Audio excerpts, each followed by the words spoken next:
જેમાં પૈસા અને સમયનો ઓછો બગાડ એટલે કે સોશિયલ મીડિયાના માધ્યમો જેમ કે ટેલિવિઝન, મોબાઈલ અને અન્ય નેટવર્કિંગ સાઇટ જેમ કે WhatsApp, Facebook, Twitter વગેરેનો સમાવેશ થાય છે। જેવી રીતે એક રથના બે પૈડા હોય છે અને એક સિક્કાની બે બાજુ હોય છે, તેમ સોશિયલ મીડિયામાં પણ એવું જ છે। સિક્કાની એક બાજુ એટલે તેની સારી અસરો અને સિક્કાની બીજી બાજુ એટલે તેની હાનિકારક અસરો। સારી અસરોની વાત કરીએ તો આજે સમાજમાં બધા જ લોકો ન્યૂઝપેપરનું વાંચન કરતા નથી, તેથી તેઓ સોશિયલ મીડિયાને આધારે પણ માહિતી મેળવી શકે છે। સોશિયલ મીડિયાએ આજે કંપની માટે પણ ઘણી તકો પૂરી પાડી છે, જેમ કે માર્કેટિંગ, સંશોધન, કોમ્યુનિકેશન વગેરે। આજે નારી સ્વાતંત્ર્ય, દહેજ પ્રથા વગેરેને દૂર કરવાની સભાનતા પણ સોશિયલ મીડિયાને કારણે વધી રહી છે। સોશિયલ મીડિયાનો સૌથી વધારે ઉપયોગ આજે વિદ્યાર્થી પર પડી રહ્યો છે। જો ઓફિસ કલાકો મર્યાદિત હોય અને પ્રોફેસર સાથે વ્યક્તિગત રીતે મુલાકાત ન થતી હોય તો તે સોશિયલ મીડિયાને આધારે પણ માહિતી મેળવી શકે છે। હા મિત્રો, 21મી સદીમાં જ્યારે વિશ્વ એક ગામડું બની રહ્યું છે અને સોશિયલ મીડિયાને કારણે માણસથી માણસ નજીક આવી રહ્યો છે, પરંતુ જે વસુધૈવ કુટુંબકમનું સપનું રોડાઈ રહ્યું છે તેનું શું? એટલે કે હવે સોશિયલ મીડિયાની હાનિકારક અસરો। હાલની જ વાત કરીએ તો શશી થરૂરની પત્ની સુનંદાનું મૃત્યુ પણ સોશિયલ મીડિયાનું એક અતિ આવશ્યક પરિબળ ટ્વિટરને કારણે થયું છે। આજનો માનવી પોતાની લીટીને લાંબી કરવા માટે બીજાની લીટીને ભૂસતો જોવા મળે છે। બાજુમાં બેઠેલા સહયાત્રી, પાડોશમાં રહેતો પડોશી કે પછી સંવેદનાથી ધબકતા માનવી સાથે વાત કરવાને બદલે બસ આખો દિવસ કાનમાં ઇયરફોન નાખીને WhatsApp કે Facebook પર ચેટિંગ કરતો જોવા મળે છે।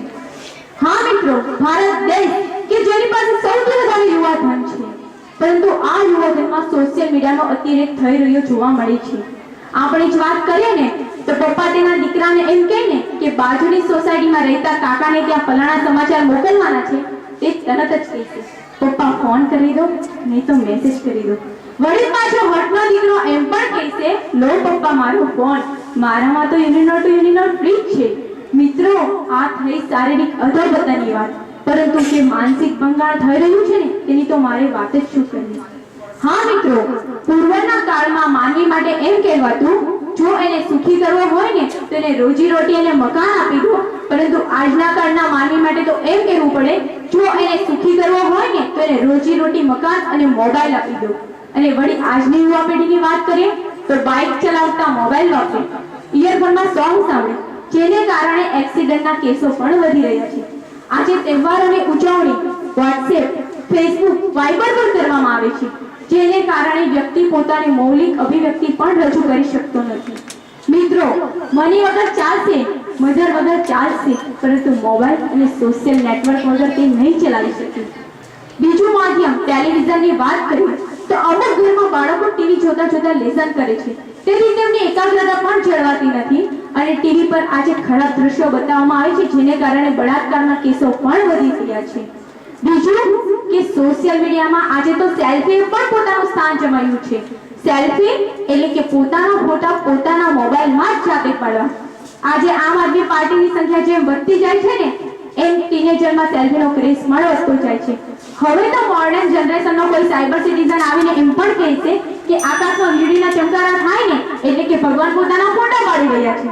મિત્રો, આ છે સોશિયલ મીડિયા। અંતે એટલું જ કહીશ કે સોશિયલ મીડિયાને યોગ્ય સમયે અને યોગ્ય જગ્યાએ ઉપયોગ કરવો જોઈએ, જેને કારણે વિકાસને બદલે વિનાશ ન થાય અને વિચારને બદલે વિકાર ન થાય।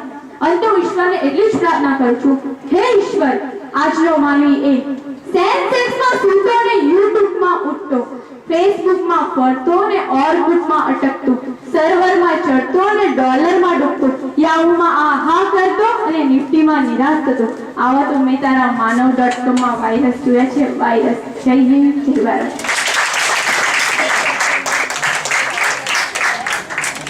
Number 21, Dulabh Bavaria from J.J. Shah Arts and H.P. Desai Commerce College.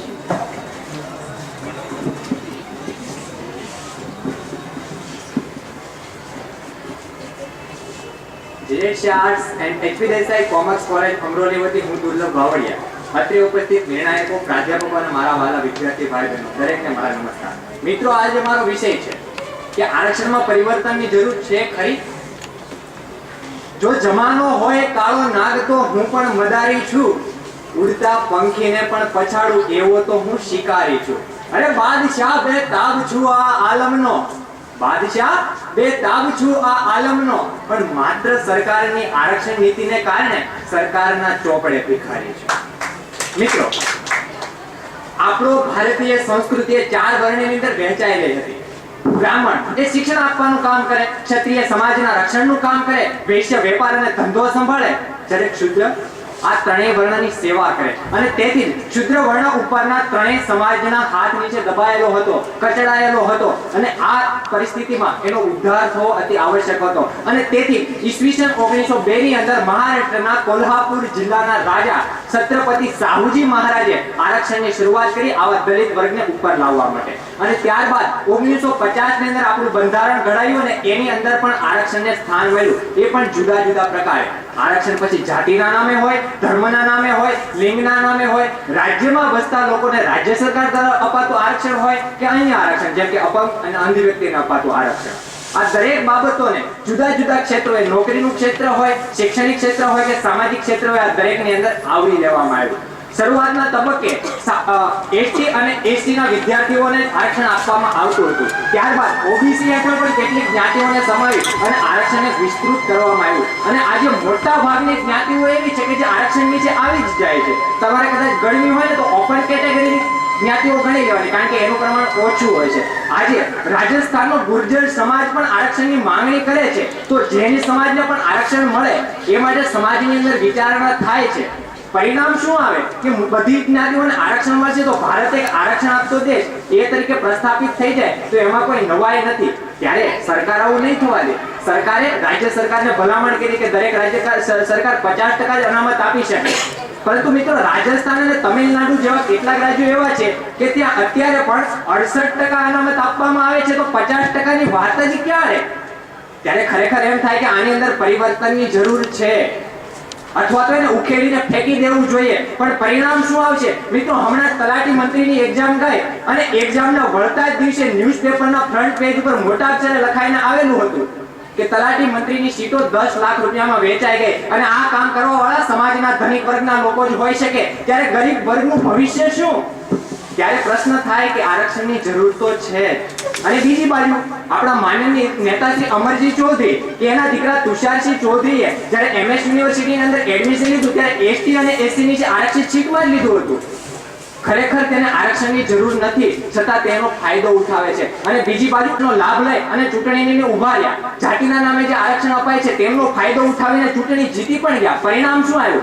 જે લોકોના પૈસાનો ઉપયોગ લોકોના કલ્યાણ માટે કરવાનો, એ પૈસાનો ઉપયોગ કરોડોના ખર્ચે પૂતળા બનાવવાની અંદર કર્યો. અને ચૂંટણી પંચનું દબાણ આવ્યું ત્યારે કરોડોનો ખર્ચો એ પૂતળાને ઢાંકવા માટે કર્યો. આ છે આરક્ષણના નામે રમાતી રાજરમત. થોડા દિવસ પહેલાની જ વાત કરું, તમે ન્યૂઝ જોયા હોય તો સોનિયા ગાંધીએ એક સરસ મજાની વાત કરી કે જો મહિલાઓનો વિકાસ કરવો હશે તો તમારે તેમને આરક્ષણ આપવું જ જોઈએ.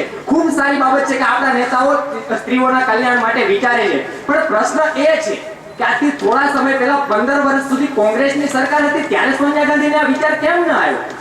અહીંયા સ્પષ્ટ બાબત એ થાય છે કે સોનિયા ગાંધીને મહિલાઓના વિકાસમાં રસ નથી, પણ વિરોધી પાર્ટીનો કઈ રીતના વિરોધ કરીને આવનારી ચૂંટણીમાં કઈ રીતે વધુમાં વધુ વોટ મેળવવા, એની આ એક એમ કહેવાય કે આરક્ષણને પોતાનું હથિયાર બનાવી લીધું છે. ત્યારે ખરેખર એમ થાય કે આરક્ષણની અંદર પરિવર્તનની જરૂર છે.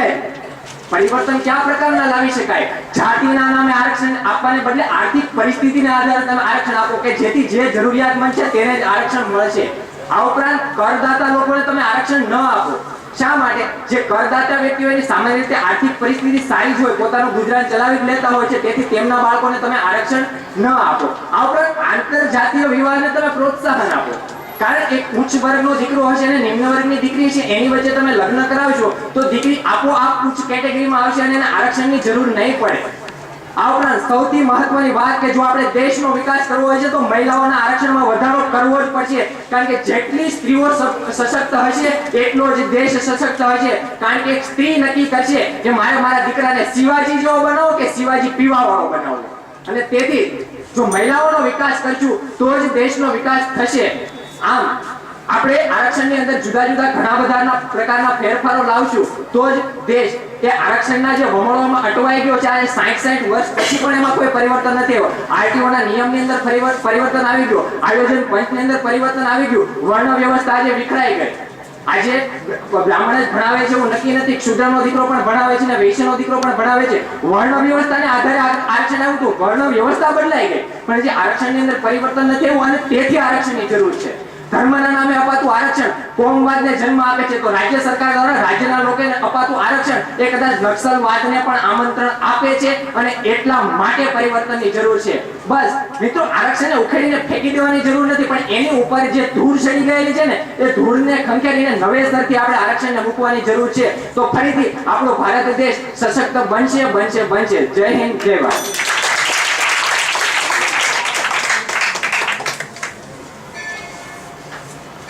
Number 22, Krupali Markana, J.J. Shah Arts and H.P. Desai Commerce College.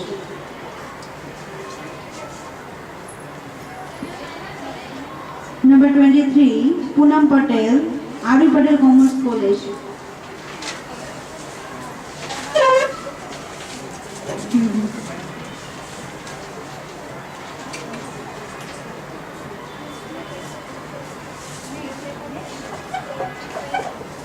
ઉપર બાગલે જાય છે. મોકલજો પાડવા. હા હા, બાગલે જાય છે. મારો સબ્જેક્ટ છે કે સામાજિક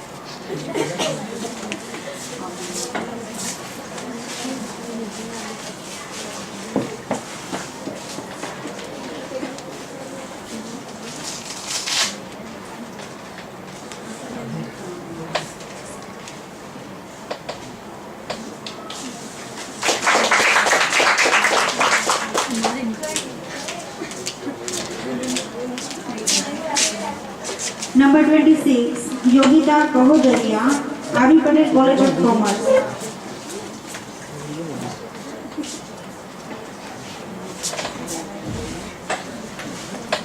My topic is my India.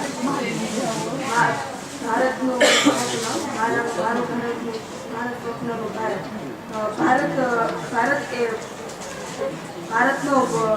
ભારતનો ભૂતકાળ અતિ ભવ્ય હતો.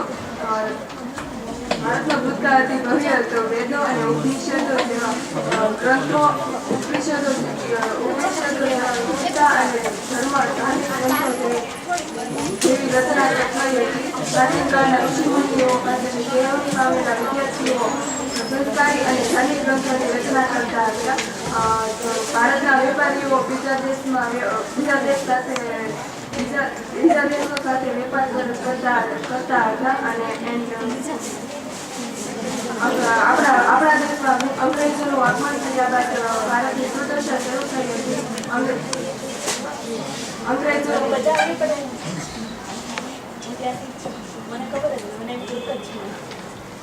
અંગ્રેજોએ ભેદભાવ કરી અને નીતિના કારણે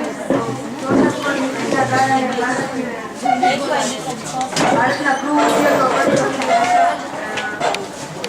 આપણી 1947માં આપણો દેશ આઝાદ થયો. ત્યારબાદ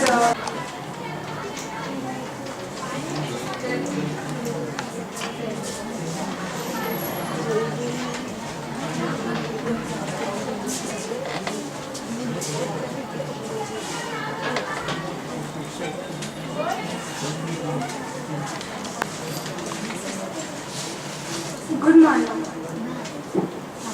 मैं शिखा शुक्ला आप सभी के सामने अपने दिए हुए विषय क्या आज की नारी आजाद है के विचार व्यक्त करना चाहूंगी। नारी तेरे कितने रूप, बेटी बनकर बाबुल का आंगन महकाए, पत्नी बनकर साजन का घर सजाए, माँ बनकर एक नए रचना का आगाज किए तो अपने सुख भूलकर दूसरों के दुख अपनाए, पर तेरे दुख में कोई काम ना आए, अकेले ही तू सारे दुख सहती जाए, इसीलिए तो तू नारी कहलाए। कितनी सच्चाई है ना इन शब्दों में।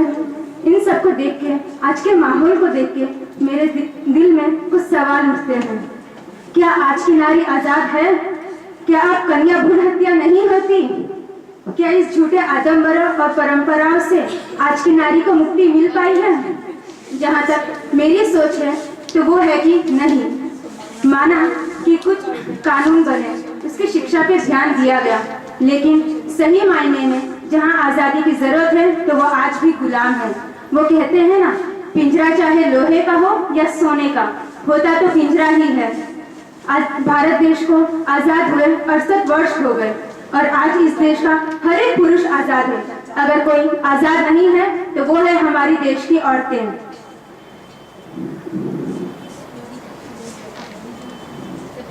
हमें तो जन्म लेने के लिए भी न जाने कितनी मुश्किलों का सामना करना पड़ता है। शुक्र है राजा राम मोहन रॉय का, जिन्होंने दूध पीती जैसे रस्म को हमारे जीवन से ही निकाल दिया।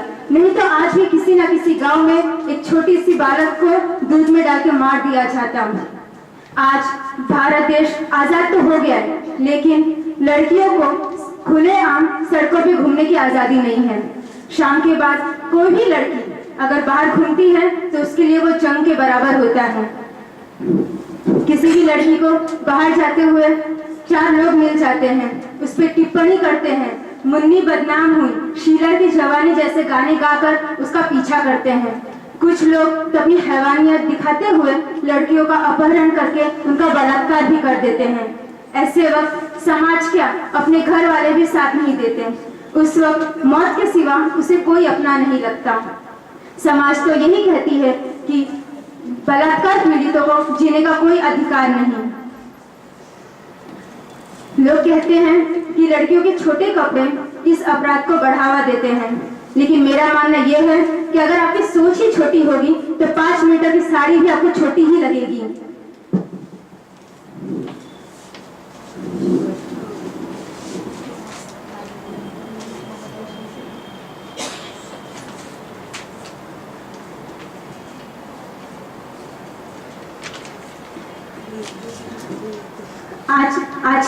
आज कुछ गांव में औरतों को शौचालय जाने के लिए भी अंधेरे होने का इंतजार करना पड़ता है। ये तो कुछ भी नहीं। जब किसी औरत के पति मर जाता है तो उसे विधवा कह देते हैं। उसके केश काट के, उसके सफेद साड़ी में लपेट के घर के एक कोने में फेंक दिया जाता है, नहीं तो फिर विधवा आश्रम भेज दिया जाता है। आजाद ख्याल तो बस एक चलावा मंत्र है। असल में समाज तो आज भी महिलाओं के प्रति उतनी ही संकीर्ण है।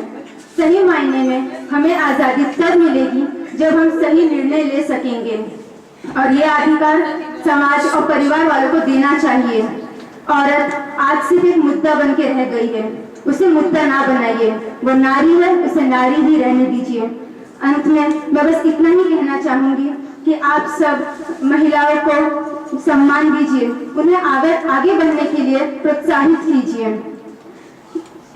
ये लड़ाई औरतों की है और इसीलिए औरतों को भी अपना हक समझना चाहिए और लड़ना चाहिए। और अगर ऐसा नहीं हुआ तो बस इतना ही कह सकते हैं, अबला तेरी यही कहानी, आंचल में दुख और आंखों में पानी। Thank you. Number 29 Kausar Banu Sabir Pathan, Shrimati Parvatiben Narjibhai Patel college of education Indore.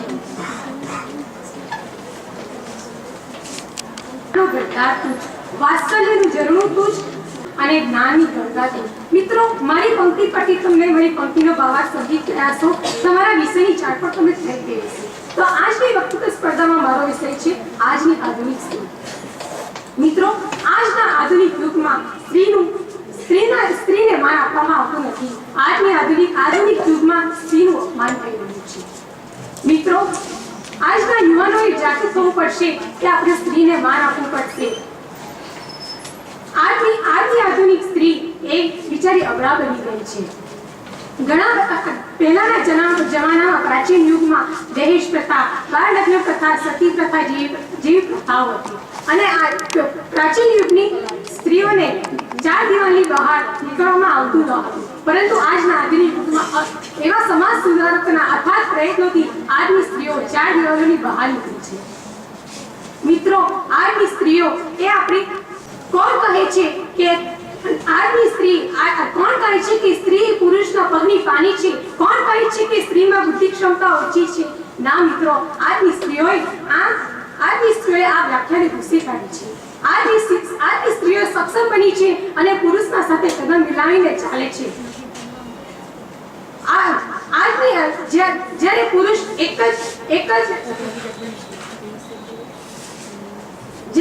એક જ કામ નિભાવે,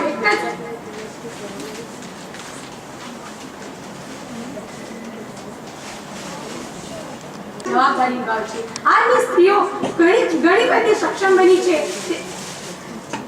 આજના આધુનિક યુગમાં, પરંતુ સ્ત્રીનું અપમાન થઈ રહ્યું છે. મિત્રો, આજના આધુનિક યુગમાં સ્ત્રીને માન આપવામાં આવતું નથી અને ઘણી વાર આજે આપણે જોઈએ છીએ કે મીડિયામાં અને પેપરના પાને બળાત્કારના કેસો જોવા મળે છે. આજના પુરુષોએ સ્ત્રીનું અપમાન કરી રહ્યા છે. જેમ કે સ્ત્રીને એવું માને છે કે સ્ત્રી એક ટિફિન બોક્સનું ઢોકળું છે અને ટિફિન બોક્સનું ઢોકળું સમજીને સ્ત્રીને ખાઈ જાય છે. મિત્રો, હવે આપણે જાગૃત બનવું પડશે. આજના યુવાનોએ જાગૃત બનવું પડશે. તેથી જ તો આપણે સ્ત્રીને માન આપી શકીશું. સ્ત્રીને માન આપવા માટે આપણે સક્ષમ બનવું પડશે. આજના યુવાનોએ જાગૃત બનવું પડશે. આજના આધુનિક મારે પુરુષને કંઈ કહેવા જેવું નથી. તેઓ સમજી જ ગયા હશે કે આપણે સ્ત્રીને માન આપવા માટે શું કરવું જોઈએ. દરેક પુરુષને માં હોય છે, બહેન હોય છે, દીકરી હોય છે. તો મિત્રો, એ પુરુષે દરેક સ્ત્રીમાં પોતાની બા બહેનના દર્શન કરવા પડશે. તો જ આ સમાજ જાગૃત બનશે, તો જ આ સમાજના યુવાનો જાગૃત બનશે અને જે અવસ્થિત પુરુષો છે તેઓ બળાત્કારથી અટકશે, બળાત્કાર કરવા માટે અટકશે અને સ્ત્રીને માન આપશે. મિત્રો, સ્ત્રી ધારે તે કરી શકે છે. સ્ત્રી એ પ્રભુની શક્તિ છે. નારી વિના સમાજ અધૂરો છે, નારી વિના પુરુષ પણ અધૂરો છે. જેમ પશુ પક્ષીઓ નર નારી વિના અધૂરા છે, તેમ આજનો પુરુષ પણ નારી વિના અધૂરો છે. મિત્રો, નારી ધારે તે કરી શકે છે. એક તનને સ્વર્ગ પણ બનાવી શકે છે અને નર્ક પણ બનાવી શકે છે. પરંતુ આ હકીકતને અને સ્ત્રીના મનને ખરેખર કોઈ સમજી શકતું નથી. મિત્રો, આજના યુવાનોએ જાગૃત થવું પડશે કે આજની નારીને માન આપવું પડશે.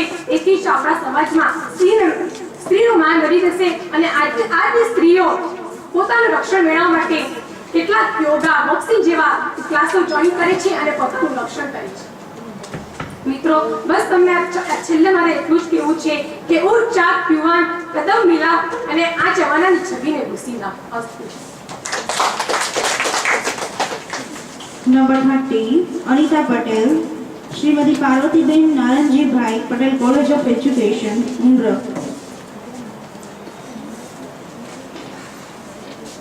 Good afternoon friends. આજનો મારો વિષય છે કરંટ પ્રોબ્લેમ્સ. ઓકે, તો તમને બધાને જ ખ્યાલ છે કે આપણા કરંટ પ્રોબ્લેમ કયા છે. ભ્રષ્ટાચાર, ગરીબાઈ, બેરોજગારી, આ બધા આપણા કરંટ પ્રોબ્લેમ છે. પરંતુ આ બધાનો પણ એક ભાગ છે ભ્રષ્ટાચાર.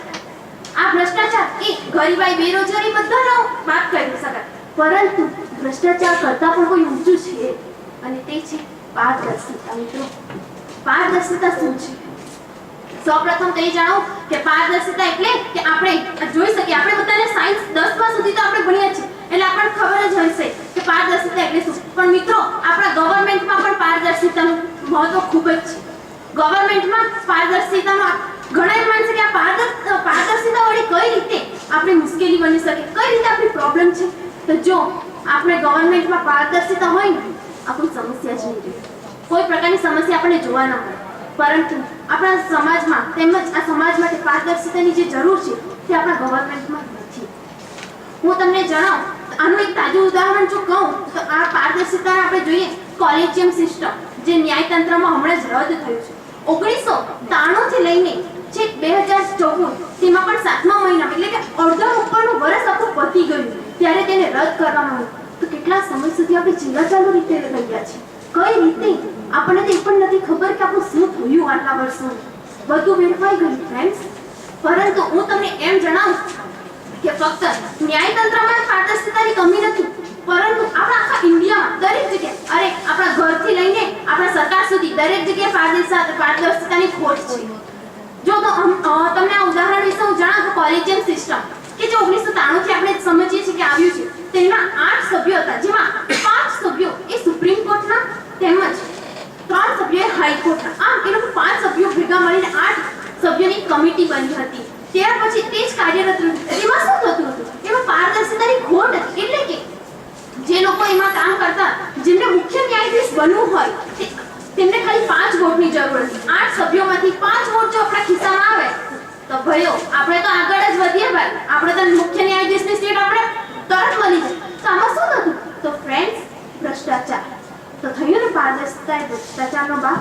એ લોકો શું કરે, એકબીજાને પૈસા ખવડાવીને પોતાના ખિસ્સામાં લઈ લે.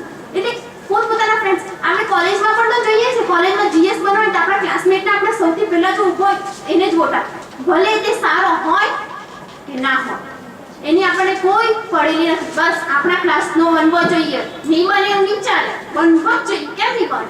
એટલે આપણે છે ને એને જોતા નથી કે કયા પ્રકારનો વ્યક્તિ છે, આપણે બસ તેને સિલેક્ટ કરી દઈએ છીએ.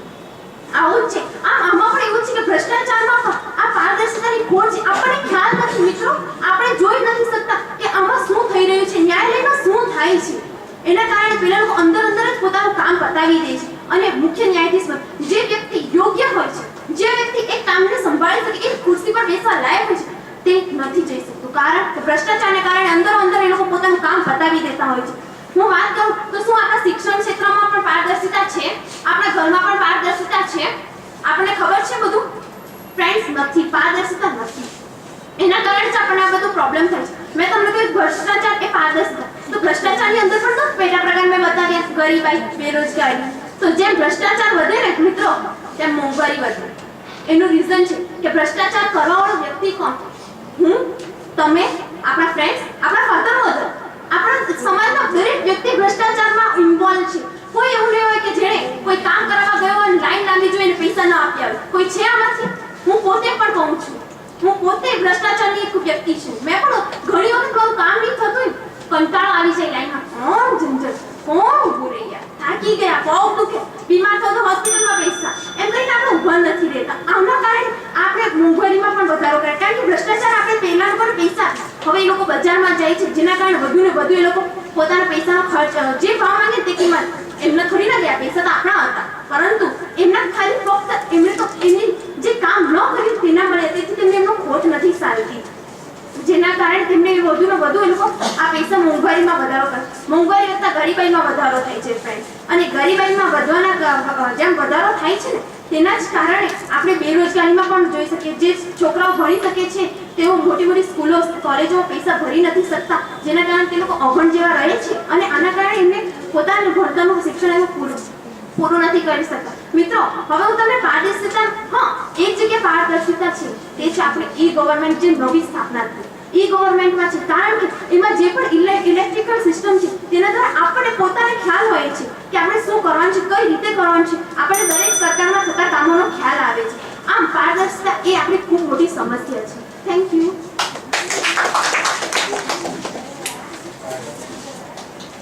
Number 31, Pradeep Singh, Union Commerce College.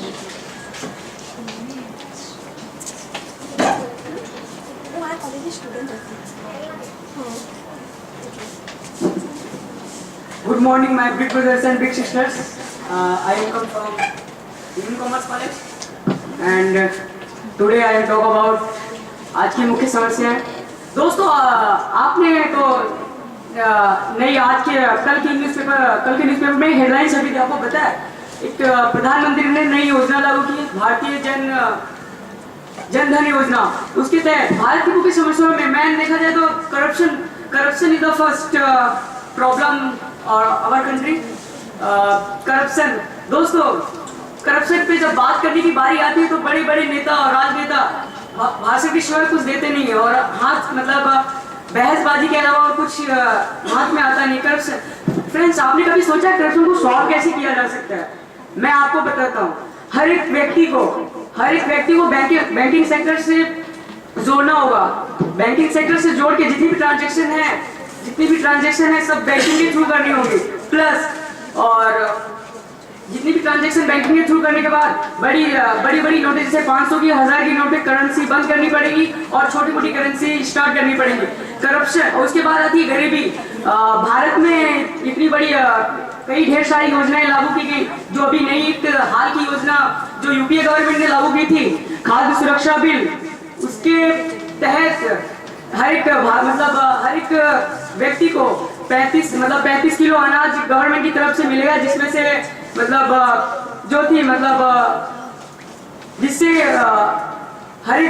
जिससे आंकड़े ये बताते हैं कि भारत में गरीबी नहीं है.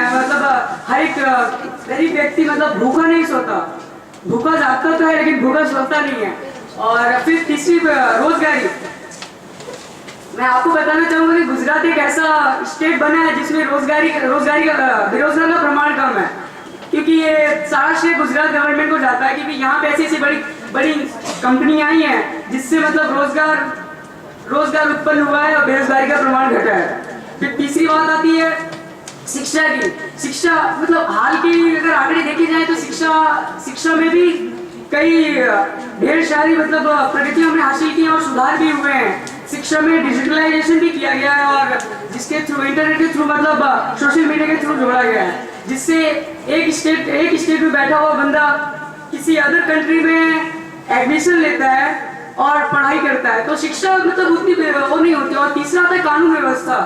हमारे भारत देश की कानून व्यवस्था एकदम लूज मतलब एकदम उतनी मतलब कठिन नहीं है जिससे कि जुर्म करने वाला व्यक्ति डरे।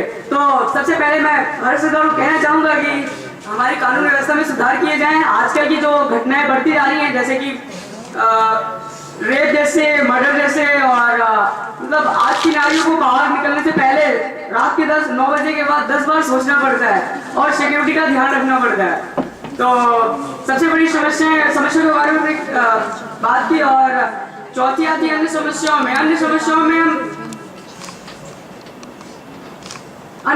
में हम अगर देखें तो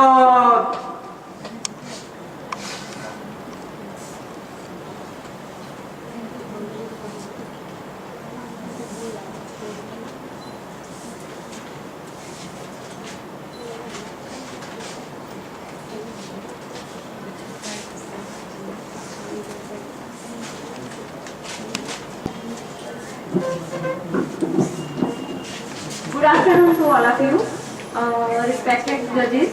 Myself Yadav Smita from JB Talukawala Mahila Arts College. मेरा आज का विषय है प्रवर्तमान समस्याएं। फ्रेंड्स, प्रवर्तमान समस्याएं तो इतनी सारी है कि 5 मिनट में बताना बहुत मुश्किल है, लेकिन फिर भी वे जो खास और बड़ी समस्याएं हमारी है वो मैं आपको बताना चाहूँगी। बड़ी समस्याओं में है भ्रष्टाचार, महंगाई, मंदी, वैश्विक मंदी, बेरोजगारी। उसमें अभी 2 फ्रेंड्स आके जो गए उन्होंने बताया इस बारे में कि भ्रष्टाचार की वजह से कितनी प्रॉब्लम्स आ रही है, फिर बेरोजगारी की वजह से कितनी प्रॉब्लम्स आ रही है। मैं आपको बेरोजगारी के बारे में बताना चाहूंगी कि भारत में जो शिक्षित बेरोजगारी है वो बहुत बड़ा प्रमाण है। आपने कभी सुना है कि अशिक्षित लोग बेरोजगार है? नहीं सुना होगा, क्योंकि बेरोजगार लोग हैं वो कोई भी काम करके अपना काम निकालेंगे, लेकिन जो शिक्षित लोग होंगे वो ये सोचते होंगे कि मैंने तो इतनी बड़ी डिग्री प्राप्त की है, मैं ये छोटा काम क्यों करूं, मैं इतना छोटा काम क्यों करूं, मेरी इमेज इसमें क्या रहेगी। फ्रेंड्स, रोजगारी तो है, लेकिन लोग ये सोचते हैं कि मैं ये काम क्यों करूं, मुझे तो मेरे स्टाइल का और बड़ा काम चाहिए। और बेरोजगारी की वजह से जो युवा धन है उनको बेरोजगारी नहीं मिल पा रही है, तो जिनको रोजगारी नहीं मिल पा रही है उनका जीवन कैसे चलेगा। तो वो लोग फ्री बैठे रहते हैं, नौरे बैठे रहते हैं। तो खाली दिमाग जो होता है ना वो शैतान का घर होता है। तो वो लोग ऐसा सोचते हैं कि शॉर्ट में हमें कैसे पैसे कमा जाए, तो वो लोग गलत कामों में चढ़ जाते हैं, जैसे कि लूटपाट है, फिर चोरी है, डकैती है। इसी बैंक के बाहर देखा कि एक महिला जा रही है अंदर या कोई पुरुष जा रहा है, बैंक में जाकर पैसे लेने जा रहा होगा या देने जा रहा होगा, तो उसके पर्स छीनना, ये सब काम हो रहा है। तो जो बेरोजगारी है उसकी वजह से ये सब समस्याएं आ रही है। और दूसरा है कि जनसंख्या वृद्धि। फ्रेंड्स, आप देखो तो विश्व में दूसरा नंबर भारत का आ रहा है जनसंख्या में, लेकिन कुछ सालों बाद में भारत फर्स्ट नंबर पे आएगा। ये हमारे लिए कोई गौरव लेने की बात नहीं है कि हमारा तो फर्स्ट नंबर आ रहा है, लेकिन कौन से काम में आ रहा है, सिर्फ जनसंख्या बढ़ रही है। जनसंख्या बढ़ने से हमारा देश का जो विकास है वो एकदम डल होता जा रहा है। इसकी वजह से भारत जो है वो पीछे आ रहा है। और जो चीन है, सबसे पहले जो जनसंख्या में जो नंबर 1 है चीन, उन्होंने ऐसा कुछ फॉर्मूला अपनाया है कि वो लोग अपनी जनसंख्या को कंट्रोल कर रहे हैं। लेकिन हमारे यहाँ पे जो हमारे मम्मी पापा के जमाने का जो था कि हम 2 हमारे 2, वो आज लागू हो रहा है। और हम 2 हमारा 1 है ना, वो तो पता नहीं अब कब जाके लागू होगा। और जब तक लागू होगा तब तक तो विश्व में नंबर 1 तो भारत ही आएगा। बेरोजगारी, जनसंख्या वृद्धि, फिर गरीबाई भी बहुत है अपने देश में। सभी देशों में गरीबाई देखने को मिलती है, लेकिन हमारे देश में गरीबाई मुझे नहीं लगता किसी ने ने गरीब लोगों को देखा नहीं होगा। हम जैसे अभी कॉलेज में भी आए ना, तो रास्ते में देखा कि इतने सारे लोग सड़क पे, हम लोग तो अगर बिना चप्पल पहने बाहर भी चले जाते तो हमको ऐसा लगता है कीचड़ में गंदा हो गया, ये हो गया, वो हो गया, और हमारा घर अगर एक दिन साफ ना हो तो हमें कितना खराब लगता है। लेकिन बेचारे वो गरीब लोग जिनको 2 टाइम का खाने का भी व्यवस्थित नहीं मिल पाता, कितने गंदे वातावरण में वो लोग रहते हैं। मैं तो ये सोचती हूँ यार, हम लोग अपनी इम्यूनिटी का, अपनी स्वास्थ्य का इतना ध्यान रखते रखते भी हम लोग बीमार पड़ जाते हैं। उन बेचारों को क्या हाल होता होगा जिनकी सर पे छत व्यवस्थित नहीं होती है, बरसात होती है, कीचड़ में कैसे रहते होंगे वो लोग। लेकिन फिर भी ये गरीब लोग जो है बेचारे, कुछ लोग तो जानबूझ के ऐसा करते हैं कि नहीं हमें तो कुछ काम धंधा ही नहीं करना है। ऐसा है नहीं कि काम धंधा नहीं, आप कुछ भी करने की ट्राई करो, हो ही सकता है। लेकिन कुछ लोग सोचते हैं कि यार इतनी मगजमारी कौन करेगा, इससे अच्छा है कि मैं किसी फुटपाथ पे जाऊँ, कहीं पे जाके भीख मांग के ले आऊँ और खा लूँ। तो वो जो आदमी ये सोचता है वो थोड़ी ना मेहनत करेगा। इस तरह से बहुत सारी समस्या है। इन समस्याओं का सामना करते करते भ्रष्टाचार अगर देखा जाए तो भ्रष्टाचार हर जगह पे है फ्रेंड्स, और इस भ्रष्टाचार के जवाबदार हम खुद ही हैं। अगर हम कहते हैं कि भ्रष्टाचार है, लेकिन आप लोग अपने ऊपर आप एक बार विचार करके देखो कि आप इसमें क्या भूमिका अदा कर रहे हो। आप देखोगे तो महाराष्ट्र में मैं एक बार गई थी प्रवास में, तो मैंने देखा कि जो ट्रक वाले होते, बस वाले होते, वो जैसे पुलिस वाले उनको रोकते हैं, पहले से 100 का नोट बाहर निकाल के रखते हैं, उनको दे देते, चलते बंदे। ऐसे लोग जो वो पैसे देने लायक हैं वो तो दे देते, लेकिन उनकी वजह से बाकी सब बेचारे, उनका क्या हाल होता होगा, पहले से पैसे दे देते। तो हम लोग बढ़ावा दे रहे हैं। अगर हम उनको कहें कि ट्रैफिक पुलिस वाला कहता है कि आप क्या PUC दिखाओ, ये दिखाओ, वो दिखाओ, उसके बजाय आप व्यवस्थित उनको अपनी चीजें अपने पास रखो, उनको दिखाओ। और आप ये भी ध्यान रखो कि ट्रैफिक वाले सूरत में ज्यादातर देखा जाता है कि हेलमेट के लिए बहुत दिनों तक तो चेक ही नहीं करते कि हेलमेट पहन रहे कि नहीं पहन रहे, और जब चेक करते हैं तब एक साथ लागू पड़ जाते हैं कि हेलमेट हेलमेट हेलमेट। तो उसकी वजह से वो लोग पैसे देते हैं। लेकिन आप वो तो चेक करो कि भाई हेलमेट जो है हम रेगुलर पहने, वो सरकार का काम नहीं, वो हमारा काम है। सरकार हमें जबरदस्ती ये कहना चाहती है कि आप अपना ध्यान रखो, हेलमेट पहनोगे तो जो एक्सीडेंट्स है वो कम होंगे। Thank you. Number 33, Neha Kakani, R.E. Patel College of Commerce.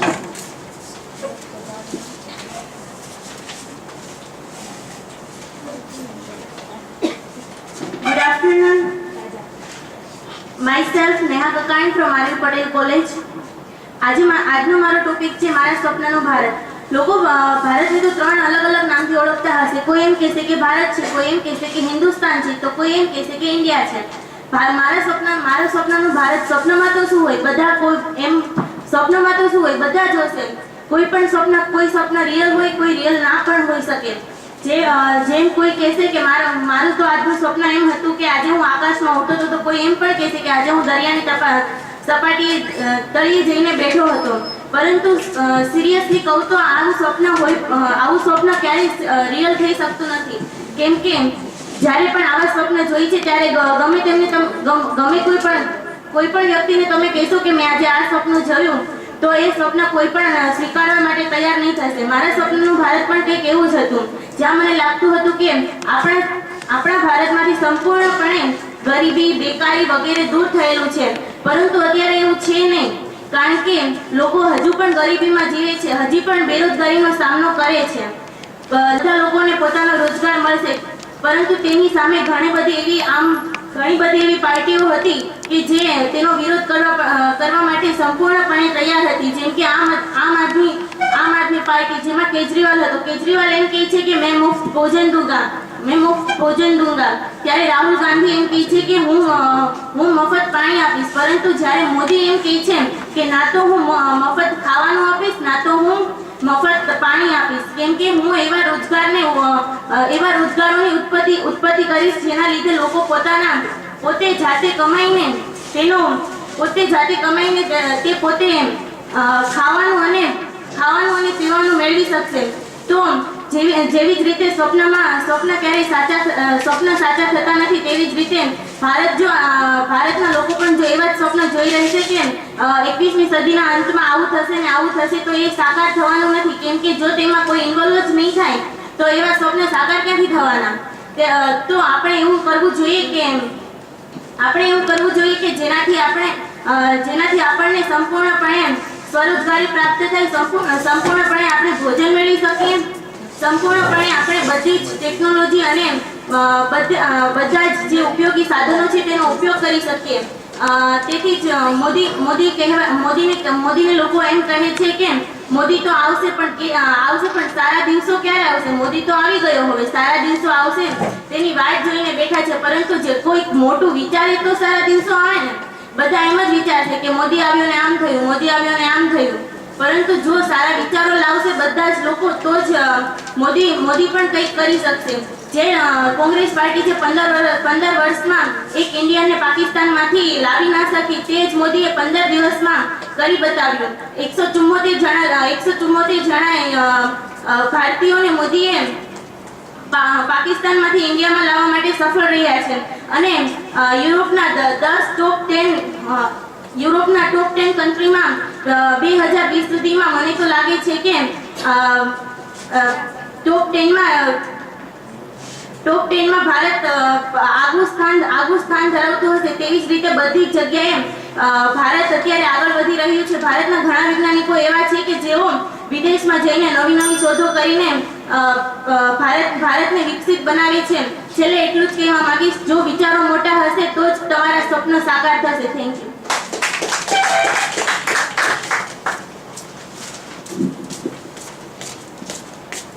મિત્રો, એક અગત્યની સૂચના કે તમારા બધાના સર્ટિફિકેટ આપણે સ્પર્ધા પૂરી થશે ને ત્યારે આપીશું.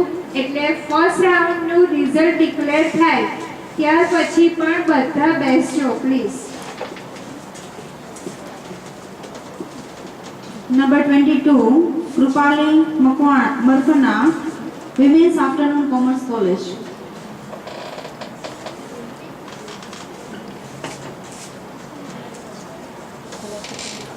Good morning.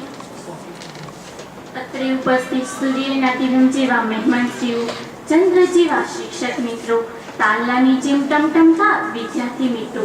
ભારતમાં 67 વર્ષ પૂરા થયા છે અને 68મા વર્ષે ભારતે પ્રવેશ કર્યો છે. તેમાંનો જ મારો એક એવો વિષય, મારા સપનાનું ભારત વિશે જે કંઈ કહું તે તમે શાંતિથી સાંભળશો.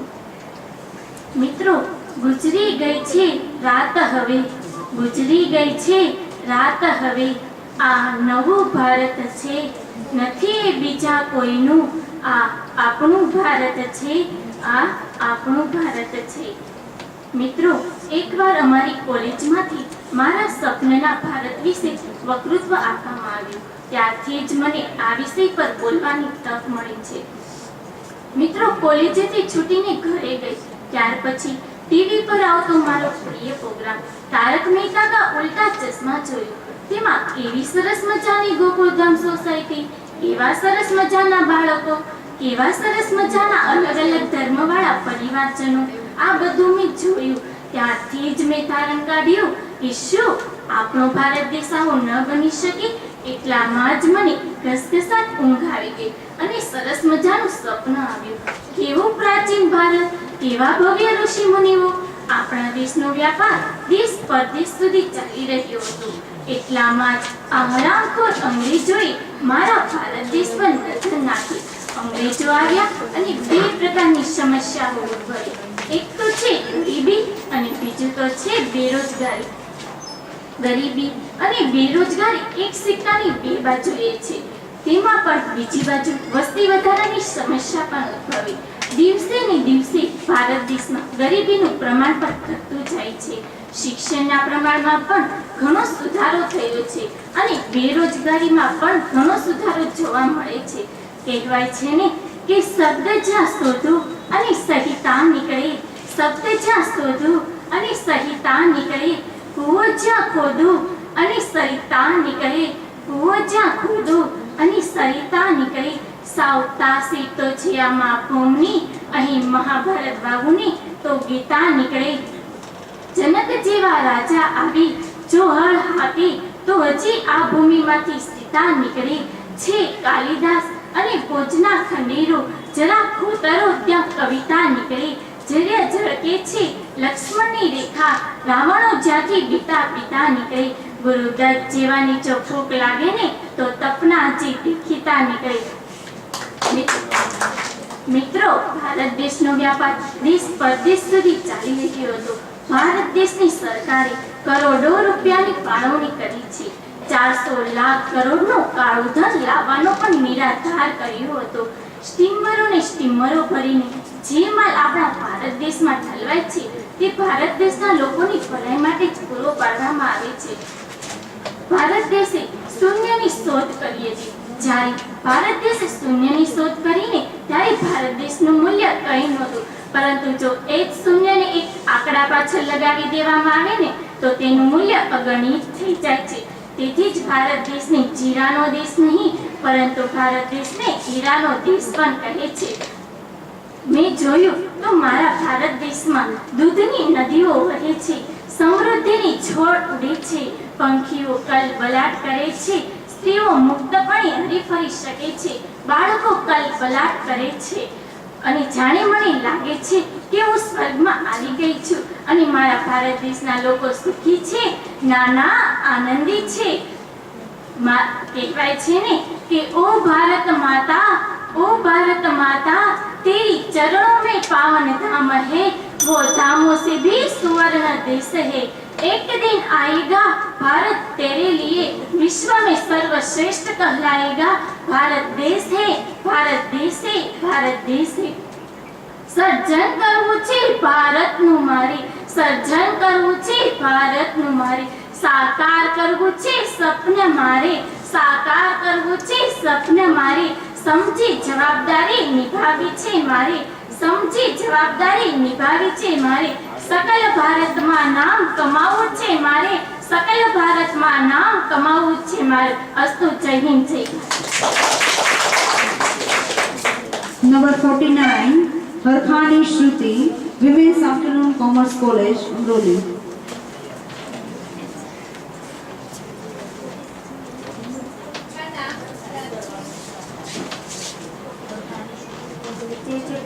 आज एसपी देसाई कॉमर्स कॉलेज.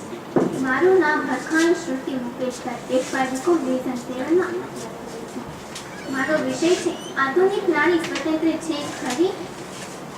પ્રેમ કરવાની મૂર્ત છે શોલા તું સંસારની, પ્રેમ કરવાની મૂર્ત છે શોલા તું સંસારની.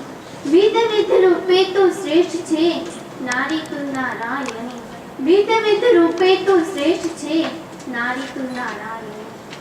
આધુનિક નારી સ્વતંત્ર છે ખરી? હા, પરંતુ સંપૂર્ણ રીતે નહીં. નારી સ્વતંત્ર છે તો બીજી બાજુથી સંપૂર્ણ સ્વતંત્ર નથી. પહેલાના સમય કરતા આજની નારી ઘણી રીતે સ્વતંત્ર છે.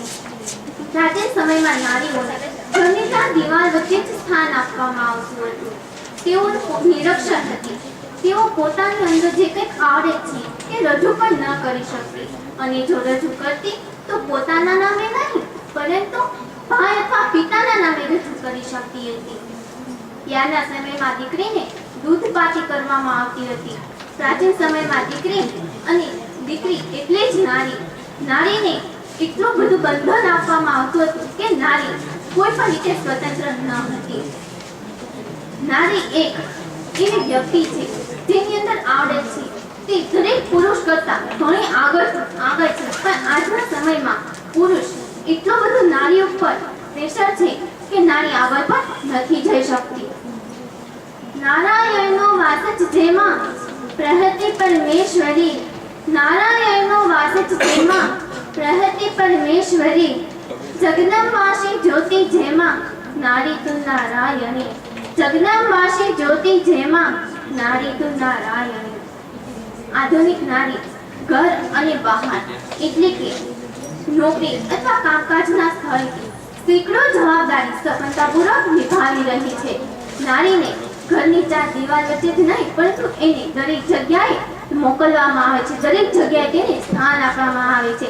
આજની નારી પુરુષ કમોડી બની મેદાને પડી છે.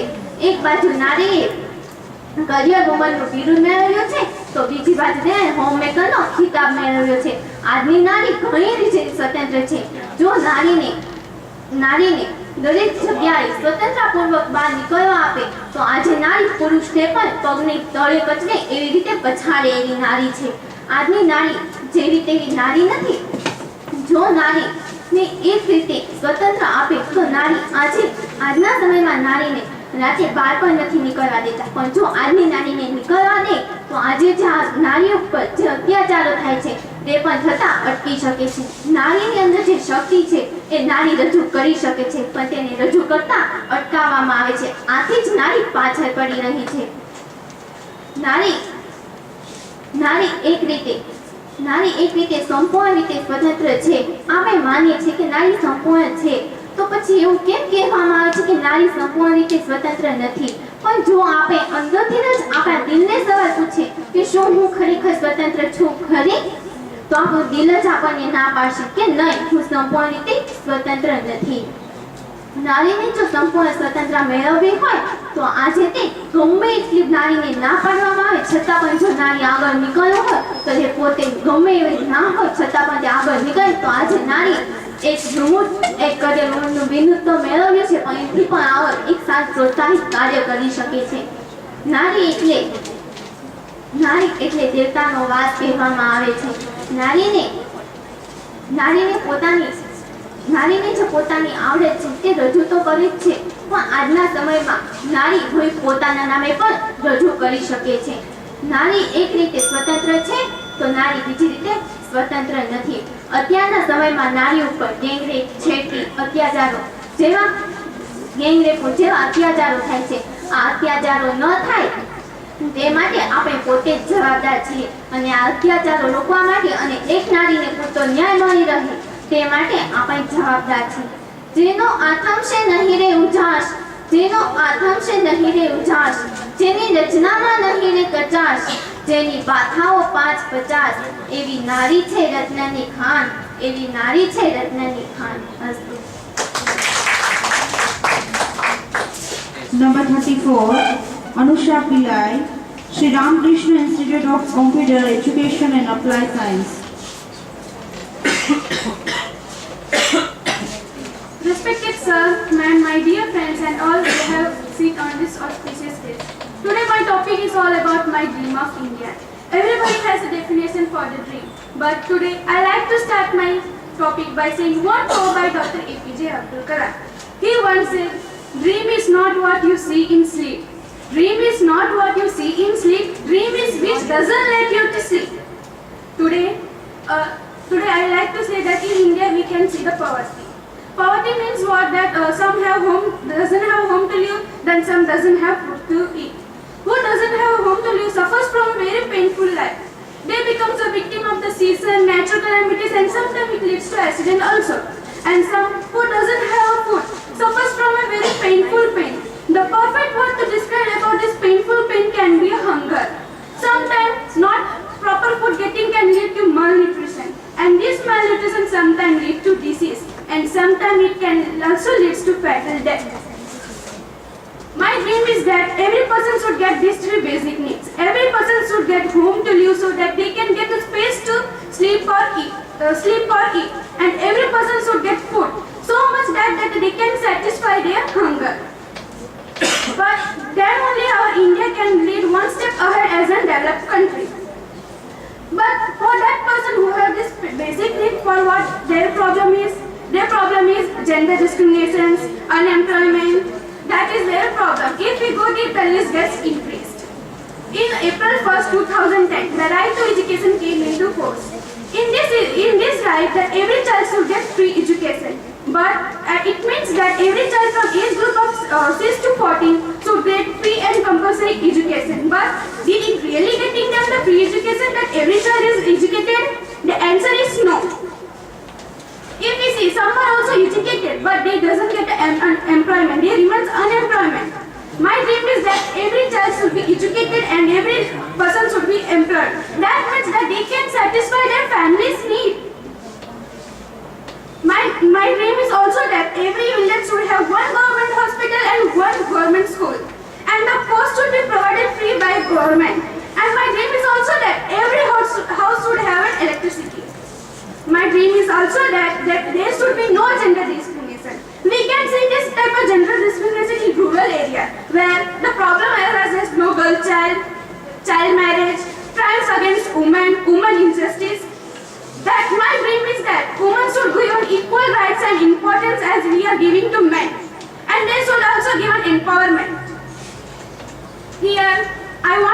one thing, who do injustice against women that don't call India as my mother India, because by calling so you are only disrespecting our mother India.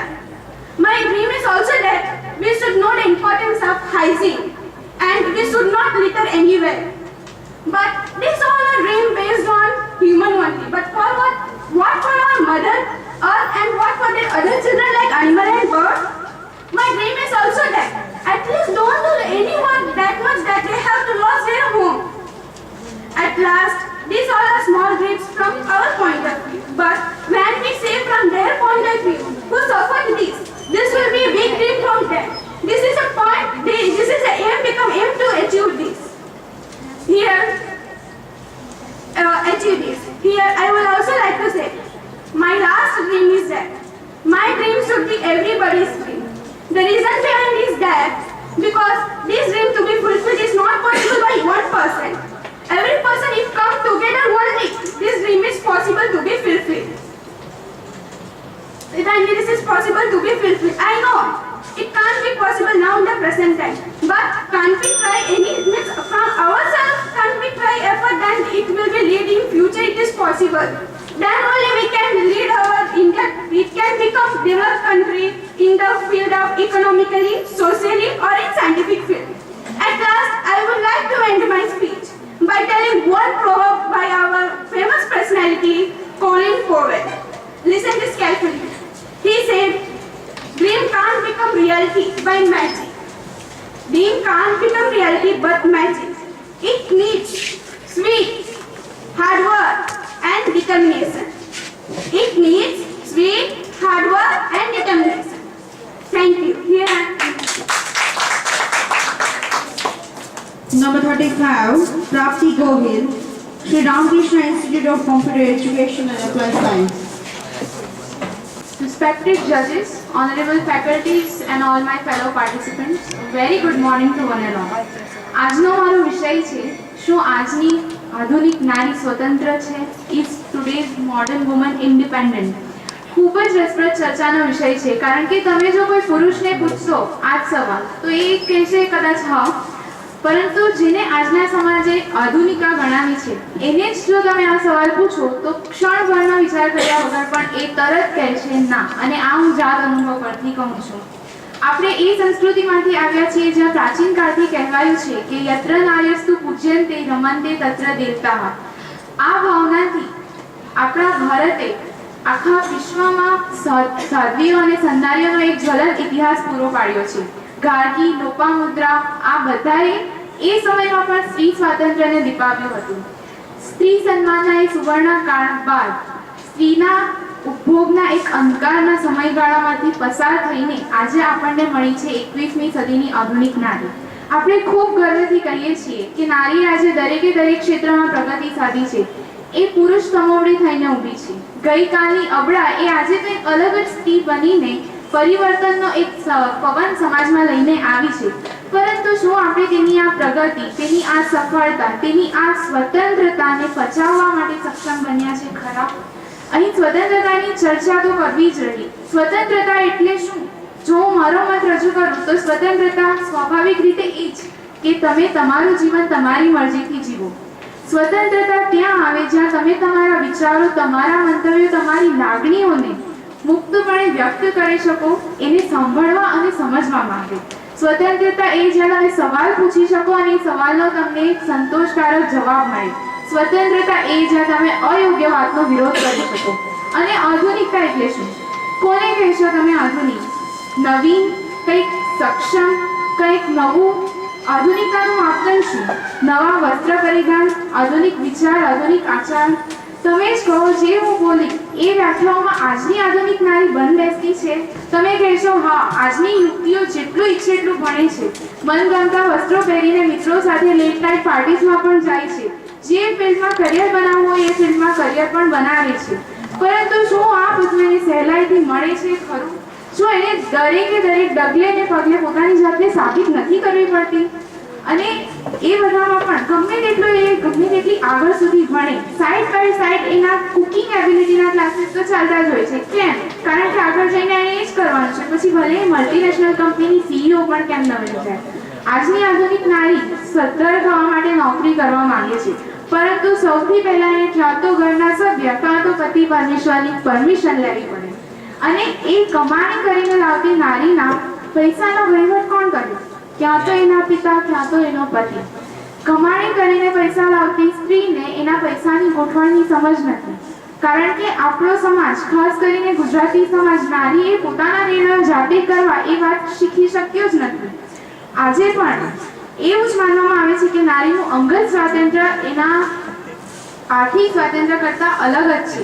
અને આર્થિક સ્વાતંત્ર્ય એટલે માત્ર કમાવું એટલું જ નહીં, સ્ત્રીના હાથમાં મૂકવામાં આવતા એના અંગત વપરાશ માટેના પૈસા પણ એમાં જ સમાવેશ છે. તમારી દરેકે દરેક નાનામાં નાની તમારી જરૂરિયાતોનું ઝીણવટપૂર્વક ધ્યાન રાખતી જીવનસંગીનીના હાથમાં તમે પૈસા મૂકો અને એનો હિસાબ ન માંગો, ત્યારે કહેવાય આર્થિક સ્વતંત્રતા.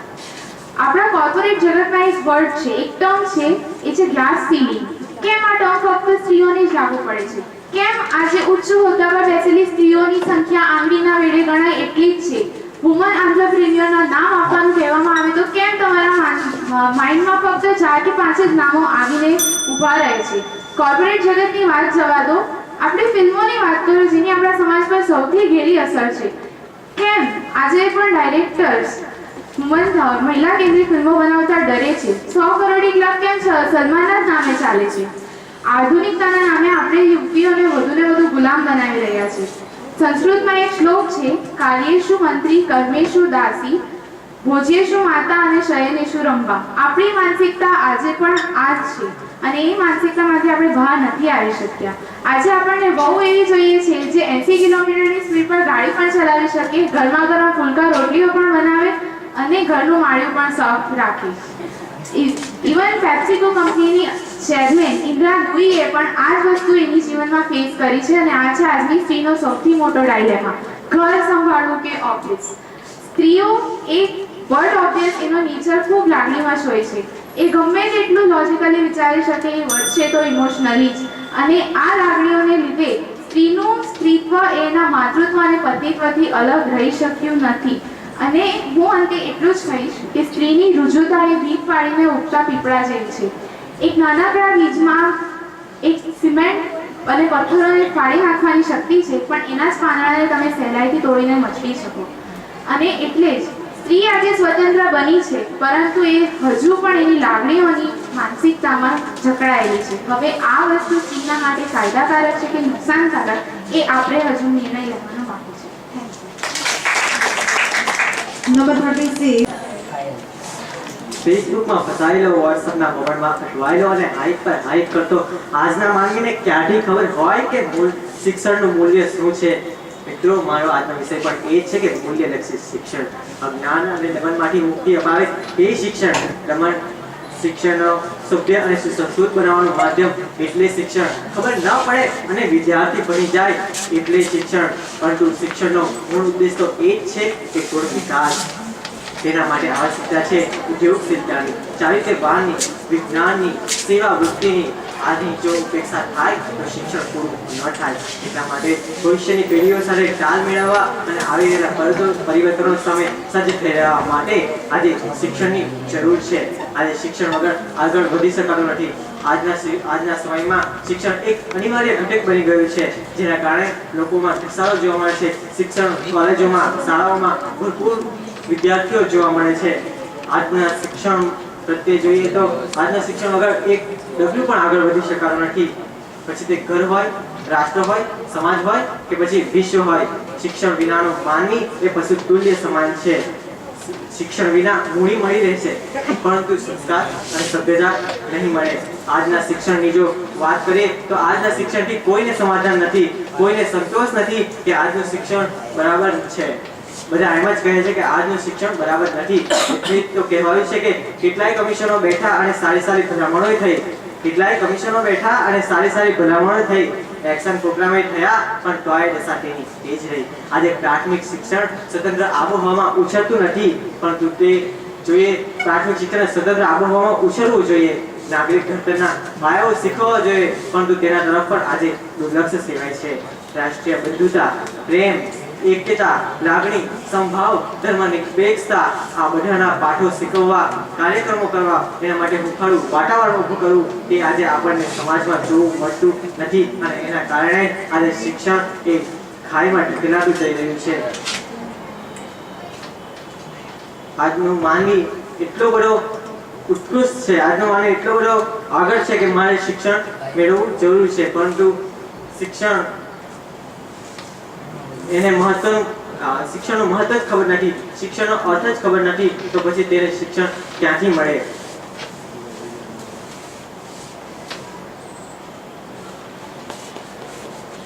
વિજ્ઞાન અને ટેકનોલોજીના ક્ષેત્રે જોઈએ તો આજે કેટલું બધું આગળ વધી ગયું છે. અનેક ક્ષેત્રોમાં જોઈએ તો શિક્ષણ આગળ છે, પરંતુ આજનું શિક્ષણ એ માત્ર ને માત્ર આજીવિકા લક્ષી શિક્ષણ આપે છે, તે જીવિકા લક્ષી શિક્ષણ આપતું નથી. જીવનને કેમ પસાર કરવું તે આજનું શિક્ષણ શીખવે છે, પરંતુ જીવનને કેવી રીતે જીવવું, લાઈફમાં શું ઇન્વેસ્ટમેન્ટ કરવું તે આજનું શિક્ષણ સમજતું નથી. ક્યાંથી ખબર હોય? કારણ કે તેનો અર્થ તેને ખબર નથી. જ્યારે તેનો અર્થ સમજાશે, જ્યારે શિક્ષણનો અર્થ સમજાશે ત્યારે તેનું મૂલ્ય સમજાશે, અને જ્યારે તેનું મૂલ્ય સમજાશે ત્યારે તેને તે આચરણમાં લાવશે. કહેવાયું છે ને કે વિદ્યા પુસ્તકમાં અને પર કબજામાં ધન, ભીડ પડે કામ ના આવે એ વિદ્યાના ધન. મિત્રો, આજની સેમેસ્ટર પદ્ધતિને જોઈએ તો એ આજે રૂટીન બની ગઈ છે. આજે ભણો અને કાલે ભૂલી જાઓ, આજે વાંચો અને કાલે ભૂલી જાઓ. શું આ છે આજનું શિક્ષણ? નહીં, પણ મૂલ્યલક્ષી શિક્ષણ કહે છે કે આજે વાંચો, કાલે યાદ કરો અને પછી તેને આચરણમાં લાવો, તેને પ્રેક્ટિકલમાં લાવો, તેને જીવનમાં ઉતારો, તો જ એ શિક્ષણ એ આપણા માટે મૂલ્યલક્ષી બની રહેશે. જીવનમાં શિક્ષણની જરૂર તો છે જ, પરંતુ આજે માનવી પોતાના જે શિક્ષણ મેળવે છે તેને માત્ર ડિગ્રીઓ મેળવવા માટે મેળવે છે. આ જૂની શિક્ષણ પદ્ધતિનો એક જ હેતુ હતો કે સમાજને એવો વ્યક્તિ પૂરો પાડવો જે લાગણીશીલ હોય, કર્તૃત્વવાન હોય, આદર્શ નાગરિક હોય. પરંતુ શું આજનું શિક્ષણ એ આપી શકે છે? ખરું નથી આપી શકતું. માત્ર તે ડિગ્રીઓ જ વહેંચે છે અને ડિગ્રીઓ કેવી રીતે મેળવવી એ જ શીખવે છે. એને એ નથી શીખવતું કે જીવનમાં કેવી રીતે જીવાય, લાગણીઓને કેવી રીતે દુભાવાય. આજે જોઈએ તો ભારતીય સંસ્કૃતિ એક અમૂલ્ય વારસો છે અને તેમાંનો એક ભાગ એટલે કે આપણી આજની શિક્ષણ પદ્ધતિ. ભારતીય સંસ્કૃતિના કારણે વિશ્વ પરિવર્તન થઈ શકે છે, વિશ્વને બદલી શકાય છે, અને એનો એક ભાગ આપણી આ શિક્ષણ પદ્ધતિ છે. આજનું શિક્ષણ પરંતુ ધર્મના નામે આજે ઘણાઓની લાગણી દુભાય છે. ધર્મતત્વમાંથી આપણું જે ઇન્વેસ્ટમેન્ટ છે તે ઘટતું જાય છે, પરંતુ આજે વહેમો, અંધશ્રદ્ધા બધું નીકળતું જાય છે અને એક બાજુ બળાત્કાર, અપહરણ, રેપના કેસો પણ વધતા જાય છે. પરંતુ શું આજનું શિક્ષણ આને સમજાવી શકે છે? ખરું? શું આને મિટાડી શકે છે? ખરું? નથી મિટાડી શકતું. મૂલ્યલક્ષી શિક્ષણ કહે છે કે બીજાઓની લાગણી ઠેસ ન પહોંચવી જોઈએ, બીજાની લાગણી દુભાવી ન જોઈએ. આજે એટલું જ સમજીએ કે મૂલ્યલક્ષી શિક્ષણ એને જ કહેવાય કે જેનું મહત્વ ખબર હોય. જેને શિક્ષણનું મહત્વ ખબર હશે તે જ તેનો અર્થ જાણી શકશે, અને જેને એનો અર્થ ખબર હોય તે જ તેનું સાચું મૂલ્ય જાણી શકશે. નમસ્કાર. આજનો મારો વિષય છે મારા સપનાનું ભારત. જ્યાં આકાશને અંબે, હિમાલયની ગિરિમાળા, જ્યાં ઘૂંઘવે ગંગા નદીનો સાગર કાંઠો, જ્યાં નોછાવર સરહદના સિપાહીઓ, જ્યાં શહરાનું સફેદ રણ, જ્યાં હસતે હસતે ફાંસીના માચડે ચડી જનાર ભગતસિંહજીનો દેશ પ્રેમ, તો જ્યાં દેશ માટે દિવાલમાં દટાઈ જવાની ગુરુ ગોવિંદસિંહજીના પુત્રોની બલિહારી, જ્યાં દેશના તમામ નાગરિકોને સ્વતંત્ર કરવા માટે વલખા મારતા ગાંધીજીની ચિંતા, તો જ્યાં રાષ્ટ્રીય મુદ્દા કોણસિંહવાળી આકૃતિ સાથેનો સત્યમેવ જયતેનો મુદ્દા લે, જ્યાં ખૂણે ખૂણે ગુંજતા મીરાબાઈ અને નરસિંહ મહેતાના સાત સૂરજની ગરજ સારજ. હા, આ છે મારા સપનાનું ભારત. અને એટલે જ કહેવાનું મન થાય, आसमान में इतने तारे हैं मगर सबकी नजर चांद को चाहती है, वैसे इस पृथ्वी पे इतने देश है मगर मेरी नजर मेरे हिंदुस्तान को चाहती है. जननी जन्मभूमि स्वर्गादपि ગર્યસી, અર્થાત જનની અને જન્મભૂમિ સ્વર્ગથી પણ ચડ્યાતા છે. મારો જન્મ એ એવી ભૂમિમાં થયો છે કે જ્યાં જન્મ લેવા માટે દેવતાઓ પર ઝંખના રાખે છે. મારી ભારતની ભૂમિમાં સાક્ષાત પરમાત્મા બેઠો છે. મારા સપનાનો ભારત એ હિન્દુ, મુસ્લિમ, શીખ અને ઈસાઈ ધર્મનું સંગઠન છે. આજે ભારતીય સંસ્કૃતિ કોઈ પણ ધર્મ કે ભાષાને તરછોડી નાખતી નથી, પરંતુ તેને સંસ્કૃતિના સંગમપીઠ તરીકે આવકારે છે. તેથી ભારતનું સપનું સાકાર કરનાર દરેક નાગરિક આજે છાતી ઠોકીને કહી શકે છે, અમને નાખો જિંદગીની આગમાં, અમે આગને ફેરવીશું બાગમાં, સર કરીશું જીવનનો આખરી મોરચો, જરા મોતને તો આવા દો નાગમાં. પરંતુ શું 21મી સદીનો માનવી આજે ભારતના સપના સાકાર કરી શકશે ખરો? અરે 21મી સદીનો માનવી તો ઇન્ટરનેટમાં અટવાયેલો, ફેસબુકમાં ફસાયેલો, ગૂગલમાં ગૂંચવાયેલો, મોબાઈલમાં મૂંઝાયેલો અને વોટ્સએપમાં વપરાયેલો. અરે આજે સલમાન અને શાહરુખની એક્ટિંગ પાછળ દોડતા યુવાનો, કરીના અને કેટરીનાની અદાથી પ્રેરાયેલી આજની યુવતીઓ, તો સાસોની સિયનિયરતા આજની બહેનો, તો દારૂના વમળમાં ડૂબેલા આજના વૃદ્ધો આ ભારતના સપના સાકાર કરી શકે? આજે ગધેડાને નથી કેવું પડતું કે તું ગધેડો થા, કૂતરાને નથી કેવું પડતું કે તું કૂતરો થા, પણ આજે આપણે એક માણસને કેવું પડે છે કે ભાઈ તું એક માણસ થા. ત્યારે આવા સમયમાં એક હાથમાં પ્રેમ અને બીજા હાથમાં તેજસ્વીતા લઈ મારા સપનાનું ભારત આવ્યું અને ભારતના નાગરિકને કુંભકર્ણની ઊંઘમાંથી જગાડી કહ્યું, ઊઠ જા, છોડ ચિંતા ગઈ કાલની, વર્તમાન સાથે ચાલો જા, ભવિષ્ય તારા હાથમાં છે. ત્યારે ભારતનો નાગરિક કહે છે, મારા ભારતના સપનામાં ભારતમાંથી ગંદકી નાબૂદ થઈ ગયેલી હશે, લોકોને શુદ્ધ અને મીઠું પાણી પીવાનું મળશે, જેથી લોકોને ખારું પાણી પીવાની ફરજ પડશે નહીં. 21મી સદીના મારા કલ્પનાના ભારતમાં 21મી સદીના મારા કલ્પનાના ભારતમાં ગામડાઓ પગભર થઈ ગયા છે, જેથી શહેરનું ભરણ ઓછું થશે. સાથે સાથે બાળ મજૂરી પ્રથાનો પણ અંત આવશે. વેપાર અને ઉદ્યોગના ક્ષેત્રે મારા સપનાનું ભારત ટોચના સ્થાને બિરાજતું હશે. કોમ્પ્યુટર ક્ષેત્રે મારા સપનાના ભારતનો ડંકો વાગશે.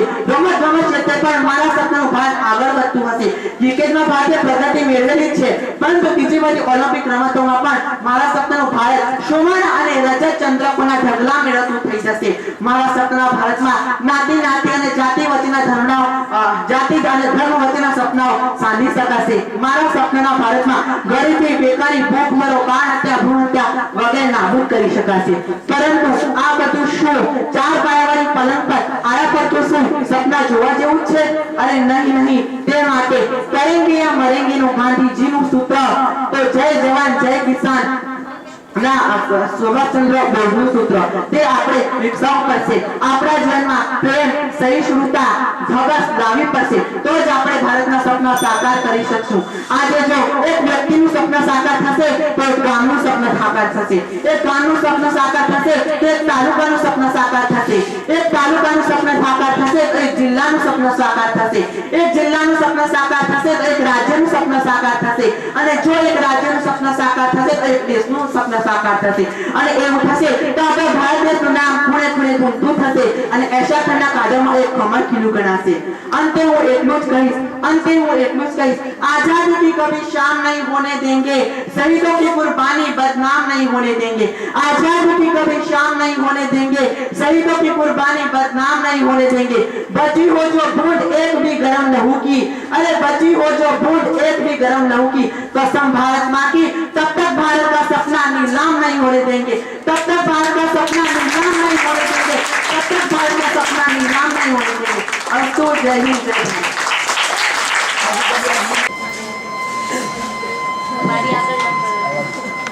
સૂર્યના પ્રચંડ પ્રકાશ સમાન આપણા શિક્ષકો તથા આપણા નિર્ણાયકશ્રીઓ અને મારા વહાલા વિદ્યાર્થી મિત્રો, આપ સૌને પરિમા ખેંગારનું વંદન. આજનો મારો વિષય છે સોશિયલ મીડિયા. આજે બધા જ ઉપયોગ કરે છે, બધા જ પોતાનો સમય બચાવવા માટે સોશિયલ મીડિયાનો ઉપયોગ કરે છે, જેથી એકદમ ઓછા સમયમાં વધારે માહિતી પ્રાપ્ત કરી શકે, તેઓ વધારે આગળ વધી શકે. નાના બાળકથી લઈને આજે મોટા બિઝનેસમેન સુધી બધા જ સોશિયલ મીડિયાનો ઉપયોગ કરે છે. સોશિયલ મીડિયાની બે અસર પડે છે, એક તો સારી અસર અને ખરાબ અસર. સારી અસરોમાં આપણે જોવા જઈએ તો એ કે બાળકો પણ આ વસ્તુ યુઝ કરે તો તેઓ એકદમ આગળ, એકદમ દુનિયાની પગ પર ચાલી શકે, બધું જ તેઓ જાણી શકે. તેઓ નાનકડા હોવા છતાં બધા સમાચારથી જાણકાર રહી શકે. સોશિયલ મીડિયા એક એવી વસ્તુ છે જે અમુક અંશે ખૂબ ખરાબ અસર પણ પડી શકે અને અમુક અંશે ખૂબ સારી પણ થઈ શકે. ખરાબ અસરોમાં જોવા જઈએ તો નાના બાળકો આ વસ્તુ યુઝ કરે તો નાની ઉંમરમાં અમુક એવી વસ્તુ જાણી જાય જે એમણે નહીં જાણવી હોય, જે એમના ઉંમરમાં ની સૂટ થતી હોય. અને અમુક વસ્તુ એવી છે કે તેઓ આગળ અને આગળ વધી શકે, ભણવામાં પણ તેઓ આગળ વધી શકે, એવી પણ વસ્તુઓ હોય છે. એટલે સોશિયલ મીડિયાના બે વસ્તુ જોવા મળે છે. હું એક વાત કરું તો આપણા પાછળના સમયમાં જ્યારે સોશિયલ મીડિયા નહીં હતું ત્યારે પત્ર લખવામાં આવતા હતા. પત્ર લખીને આપણે બીજી જગ્યાએ મોકલીએ તો રફલી 7 દિવસ તો પહોંચતા થાય અને તેનો જવાબ આપતા પાછો 7 દિવસ થાય, એટલે 15 દિવસનો સમય તો નીકળી જ જાય. પરંતુ આજના સોશિયલ મીડિયાનો એ આપણો પ્લસ પોઈન્ટ છે કે 15 મિનિટની જગ્યાએ 15 દિવસની જગ્યાએ 15 સેકન્ડમાં આ વસ્તુ થવા માંડી. હું તમને દાખલો આપું તો કાલની જ વાત છે. મારા કઝિન બ્રધરના ઘરે બાબો જન્મ્યો. ખબર પડી, ફોન આવ્યો, 5 મિનિટમાં એનો ફોટો આવી ગયો. આ છે સોશિયલ મીડિયા. તરત જ ખબર પડી જાય. અને જૂના જમાનામાં જોવા જઈએ તો આવું નહીં થતું હતું, બરાબર ને? તો હું તમને એક નાનકડી વાર્તા કહેવા માંગીશ. અકબર રાજાનું તો તમે જોયું જ હશે. અકબર અને બીરબલને બધા જ ઓળખતા હશો. અકબર રાજા, તેના દરબારમાં એક ઢીંગલી વેચવાવાળો હતો. ઢીંગલી વેચવાવાળો 3 ઢીંગલી લાવ્યો હતો. એક ઢીંગલી હતી 10 રૂપિયાની, બીજી હતી 100 રૂપિયાની અને ત્રીજી હતી 1000 રૂપિયાની. 3 ઢીંગલી એકદમ સમાન જ દેખાય, કોઈ ભેદ નહીં. એમણે કીધું રાજાને કે તમારા દરબારમાં ઘણા બધા મહાન વ્યક્તિઓ છે, એમને કહો કે આ 3નો ભેદ સ્પષ્ટ કરે. બધાએ બહુ જ એકદમ ધારીને જોયું કે આમાં હીરા માણેક છે, શું છે શું આમાં, કેમ આ અલગ અલગ ભાવ પણ દેખાય એકદમ સમાન, શું છે? બધાએ પ્રયત્નો કર્યા પણ બધા નિષ્ફળ થયા. પછી અકબર રાજાને યાદ આવ્યું કે બીરબલને બોલાવ્યો. બીરબલ આવ્યો, એણે બધું સાંભળ્યું કે આવું છે, આ રીતે એક વ્યક્તિ આવ્યો છે, ઢીંગલી લાવ્યો છે, આમ તેમ બધું સાંભળ્યું. એણે શાંતિથી બધું સાંભળ્યું અને છેલ્લા એક તાર મંગાવ્યો, સિમ્પલ તાર. 10 રૂપિયાની ઢીંગલી ઉચકી, તેના કાનમાં તાર નાખ્યો, બીજા કાનમાંથી નીકળી ગયો. પછી 100 રૂપિયાની ઢીંગલી ઉચકી, તેના કાનમાં તાર નાખ્યો તો મોંમાંથી બહાર નીકળી ગયો. ત્રીજી 1000 રૂપિયાની ઢીંગલી, એના કાનમાં તાર નાખ્યો, એની આ પલકારા મારવા માંડી. આના પરથી આપણે સમજી શકીએ કે સોશિયલ મીડિયાના ખરાબ અસરો અને સારી અસરો થાય છે. ખરાબ અસરો હોય, ખરાબ વસ્તુ હોય, એક કાનથી સાંભળવાની, બીજા કાનથી કાઢી નાખવાની. સારી અસરો હોય એને સાંભળવાની, ગ્રહણ કરવાની, તેના પર આગળ આપણે વિચારીને સારા વિચારો ઉપસ્થિત કરવાના, સારી રીતે એના પર અમલ કરવાનો. આમ મારી વાત સાંભળવા માટે આપ સૌનો ખૂબ ખૂબ આભાર.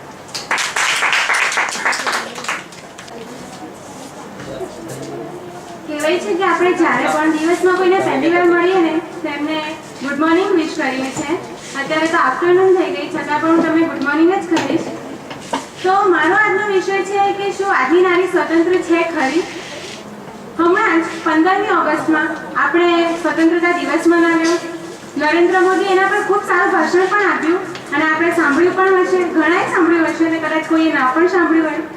તો તેમણે સ્વતંત્રતાની બહુ મોટી વાતો કરી કે હું આ કરીશ તે કરીશ, પણ એ સૌથી મોટો મુદ્દો, સૌથી મેઇન મુદ્દો કે ભારતની નારી સ્વતંત્ર છે ખરી? કેટલાકના જવાબ હશે હા સ્વતંત્ર છે, કેટલાકના જવાબ હશે ના સ્વતંત્ર નથી. પરંતુ મિત્રો, મારું કહેવું એવું છે કે ભારતની નારી સ્વતંત્ર નથી જ. કેવી રીતે સ્વતંત્ર હોઈ શકે? કેવી રીતે ભૂલી શકો તમે દામિની હત્યાકાંડ?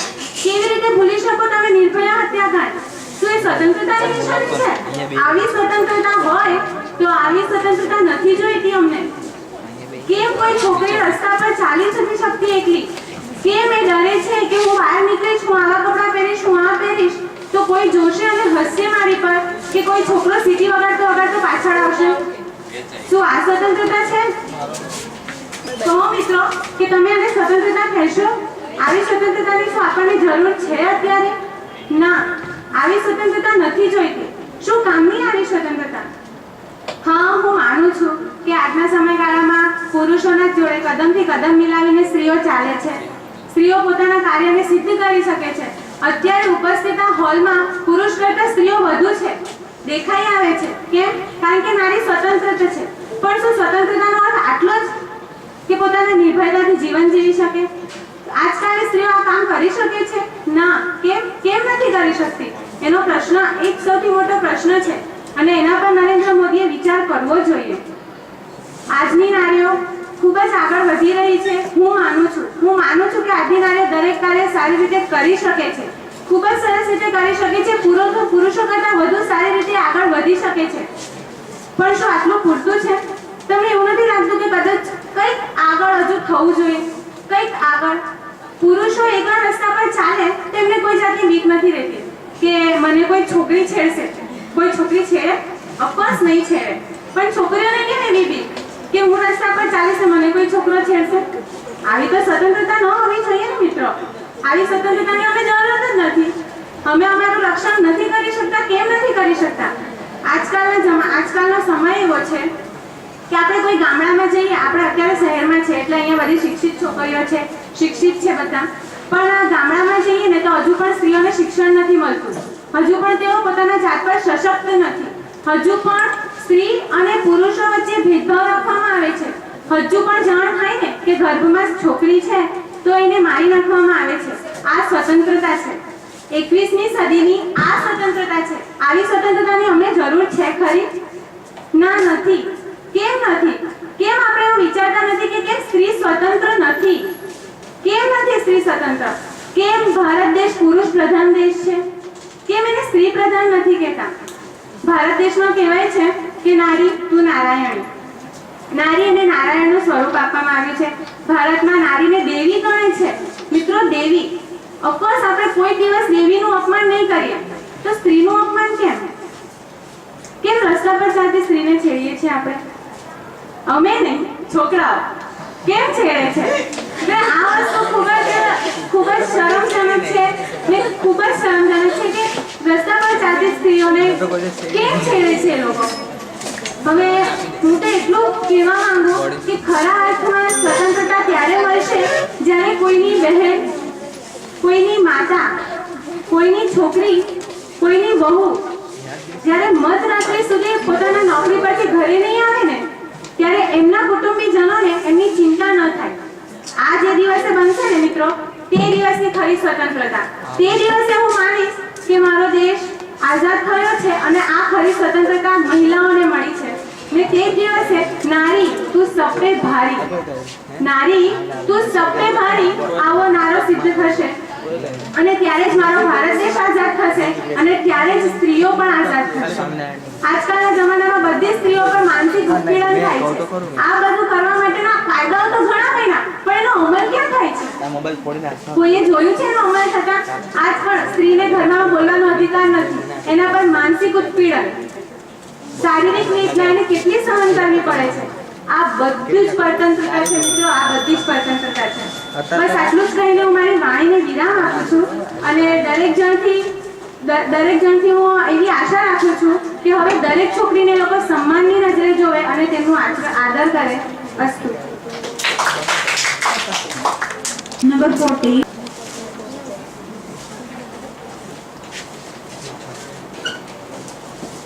पल पल की खबर रखते हैं दुनिया, घर की खबर नहीं है. लाखों लोग हैं अनजाने, अब तो अपने भी है बेगाने. ये है आजकल की दुनिया, सोशल नेटवर्क की दुनिया. મિત્રો, તમે સમજી જ ગયા હશો કે આજના મારા વક્તવ્યનો વિષય છે સોશિયલ મીડિયાનો સમાજ પર પ્રભાવ. માનનીય નિર્ણાયકગણ તથા અત્રે ઉપસ્થિત મહાનુભાવો, સમાજ નામની સંસ્થામાં વસતા આબાદથી લઈને વૃદ્ધ સુધીના દરેક વ્યક્તિના મોઢે આજે ગૂગલ, ઓર્કુટ, ટ્વિટર, સ્કાયપી, વગેરે જેવા શબ્દો સાંભળવા મળે છે. આજે સોશિયલ મીડિયા એ ખૂબ જ પ્રચલિત બન્યું છે અને જેના પરિણામે આખું વિશ્વ એક નાનું ગામ બન્યું છે. આજે જો માણસને કોઈ પણ માહિતી જોઈતી હોય એક પણ ચિંતા રહેતી નથી, કારણ સોશિયલ મીડિયા છે ને ફક્ત ટાઈપ કરવાની વાત અને ગણતરીની પળોમાં આપણને માહિતી પ્રાપ્ત થઈ જાય છે. ઘરે બેઠા બેઠા દુનિયાના ખૂણામાં બનતી તમામ ઘટનાઓ અને વિગતોની માહિતી આપણે પ્રાપ્ત કરી શકીએ છીએ. ફક્ત એટલું જ નહીં, પરંતુ કોઈ પણ સ્થળે વસતા વ્યક્તિ જોડે વાતચીત પણ થઈ શકે છે. આ સમય દરમિયાન વ્યક્તિ ઘણા બધા નવા મિત્રો બનાવે છે અને તે જુદા જુદા સ્થળ અને દેશનો હોય અને તે સમય દરમિયાન એ જુદા જુદા દેશ અને સ્થળની માહિતી પ્રાપ્ત કરી શકે છે. ફક્ત એટલું જ નહીં, પરંતુ આ વ્યક્તિ સાથે વાત કરીને એ ઘણી બધી મહત્વની બાબતો પણ શીખી શકે છે. કેવી રીતે એ બીજા વ્યક્તિ જોડે વાત કરી શકાય તે પણ એ આ અંગે અહીંથી શીખી શકે છે. ફક્ત એટલું જ નહીં, ઓનલાઈન ગેમ રમવાના કારણે પણ આજે બાળકો અને યુવા વર્ગને ઘણો ફાયદો થશે. તમને થાય કે ગેમ તો વળી કેવી રીતે મદદરૂપ થાય, પરંતુ ઓનલાઈન ગેમ રમવાથી બાળકો અને યુવાનો કેવી રીતે તારણો કાઢવા, કેવી રીતે કોઈ પણ વસ્તુની રજૂઆત કરવી, કેવી રીતે એક જ સમયે એકથી વધારે વસ્તુઓને આપણે સગવડપૂર્વક યોજી શકીએ તે એક સોશિયલ મીડિયા દ્વારા જ સમજી શકે છે. ફક્ત એટલું નહીં, આજે શિક્ષણમાં પણ એને રસપ્રદ બનાવવા માટે સોશિયલ મીડિયા ખૂબ જ મદદરૂપ સાબિત થાય છે. આપણે જાણીએ છીએ કે YouTube પર મળતા ડાયલોગ્સ અને વિડીયોનો આપણે શિક્ષણને વધુને વધુ રસપ્રદ બનાવવા માટે ઉપયોગ કરી શકીએ છીએ. આપણે શિક્ષણ પ્રથામાં આપણે નવા વિચારો રજૂ કરવાની કોઈ તક મળતી નથી, જ્યારે સોશિયલ મીડિયા યુવાનોને પોતાના નવા વિચારો રજૂ કરવાની પૂરેપૂરી તક આપે છે. આજે તો નોકરી મેળવવા અને લગ્ન જેવી બાબતમાં પણ સોશિયલ મીડિયા મદદરૂપ થાય છે. ફક્ત એટલું નહીં, જે વ્યક્તિ ઘરે બેઠા બેઠા ડિગ્રી મેળવવા માંગે ને તેમને સોશિયલ મીડિયા ઈ-લાઇબ્રેરીની સવલત આપે છે. એના આ બધા લાભોના પરિણામે દિવસે ને દિવસે સોશિયલ મીડિયા ખૂબ જ પ્રચલિત બન્યું છે. પરંતુ એક મહત્વની બાબત જેની આગળ આપણે સૌ આંખ આડા કાન કરી રહ્યા છે એ છે કે સોશિયલ મીડિયાએ લોકોની વિચારસરણીને બદલી નાખી છે. ઓનલાઈન મળીને ચર્ચા કરવી, પોતાના લેટેસ્ટ પરાક્રમો વિશે લખવું, પોતે ખૂબ જ પ્રતિભાશાળી અને ખૂબ જ બુદ્ધિશાળી છે એવી પુરવાર કરવાની ભાવનાના પરિણામે તે દિવસે ને દિવસ સમય બગાડતો ગયો છે. કદાચ શરૂઆતમાં આ બધી વસ્તુઓને મનોરંજન આપે, પરંતુ જ્યારે એને ધાર્યો હોય તેવું પરિણામ એને પોતાના મિત્રો અને મિત્રના મિત્ર તરફથી ન મળે ને ત્યારે આ જ મનોરંજન હતાશામાં પરિણમે છે. એને ફાલતુ અપડેટ પર આટલી બધી લાઈક અને મારા પર નહીં આવી ઈર્ષ્યાની ભાવના પણ સોશિયલ મીડિયા જન્માવે છે. ટોટલ અકાઉન્ટ્સના લગભગ 30% જેટલા અકાઉન્ટો ખોટા બનતા હોય છે અને મિત્રો આ ખોટા અકાઉન્ટનો ઉપયોગ ખોટી રીતે જ થાય છે અને તેમાં પણ ફેસબુકના ઉપયોગે તો મજા મૂકી છે. બાળકને કંઈ ખબર હોય કે ન હોય, પરંતુ ફેસબુક વિશે માહિતી ચોક્કસ અને ચોક્કસ જ હોય. ફેસબુક પર મિત્રો બનાવનાર આખરે સૌથી વધારે કોના મિત્રો છે એની દોડમાં જ સપડાઈ જતો હોય છે. નોઈડામાં રહેતી એક હોસ્ટેલની વિદ્યાર્થીનીએ આપઘાત કર્યો. કારણ હતું 4 છોકરાએ ગંદી કમેન્ટ લખી. આજે સોશિયલ મીડિયા એ એટલું ખરાબ પરિણામ ઉપજાવનારું બન્યું છે કે એના કારણે લોકો આત્મહત્યા તરફ પણ પરિણમે છે. એટલે ટૂંકમાં કહીએ તો સારી અને ખરાબ બંને અસર હોવા છતાં પણ આજે સોશિયલ મીડિયાને કેવી રીતે ઉપયોગ કરવો ફક્ત આપણા હાથમાં છે. અને એટલું જ કહીશ કે સોશિયલ મીડિયાની શરૂઆત તો થઈ સારા મૂલ્યોને સાથ, સોશિયલ મીડિયાની શરૂઆત તો થઈ સારા મૂલ્યોને સાથ, પરંતુ જળવાય એની મૂલ્યતા આખર સુધી એ છે ફક્ત આપણા હાથ. Thank you.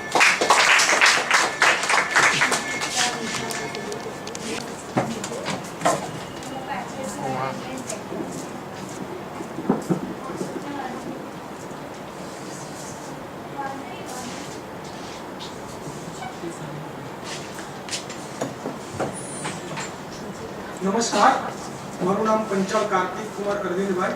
હું Shrimati Kusumben Kadeja college of management and computer study તરફથી મારું પ્રતિનિધિત્વ લઈને આવું છું. આજનો મારો વિષય છે કે મૂલ્યલક્ષી શિક્ષણ. મિત્રો, વિષય તો ઘણો મજાનો છે કારણ કે શિક્ષણ ઉપર છે. પરંતુ આ વિષયનો જો ઊંડાણપૂર્વક અભ્યાસ કરીએ અને આજના શિક્ષણ સાથે મૂલ્યલક્ષી શિક્ષણને સરખાવીએ ને તો આ હૃદયની અંદરથી કંઈક એક દુઃખનું ઝરણું ફૂટી જાય. તો સૌપ્રથમ વાત કરું કે મૂલ્યલક્ષી શિક્ષણ એટલે શું.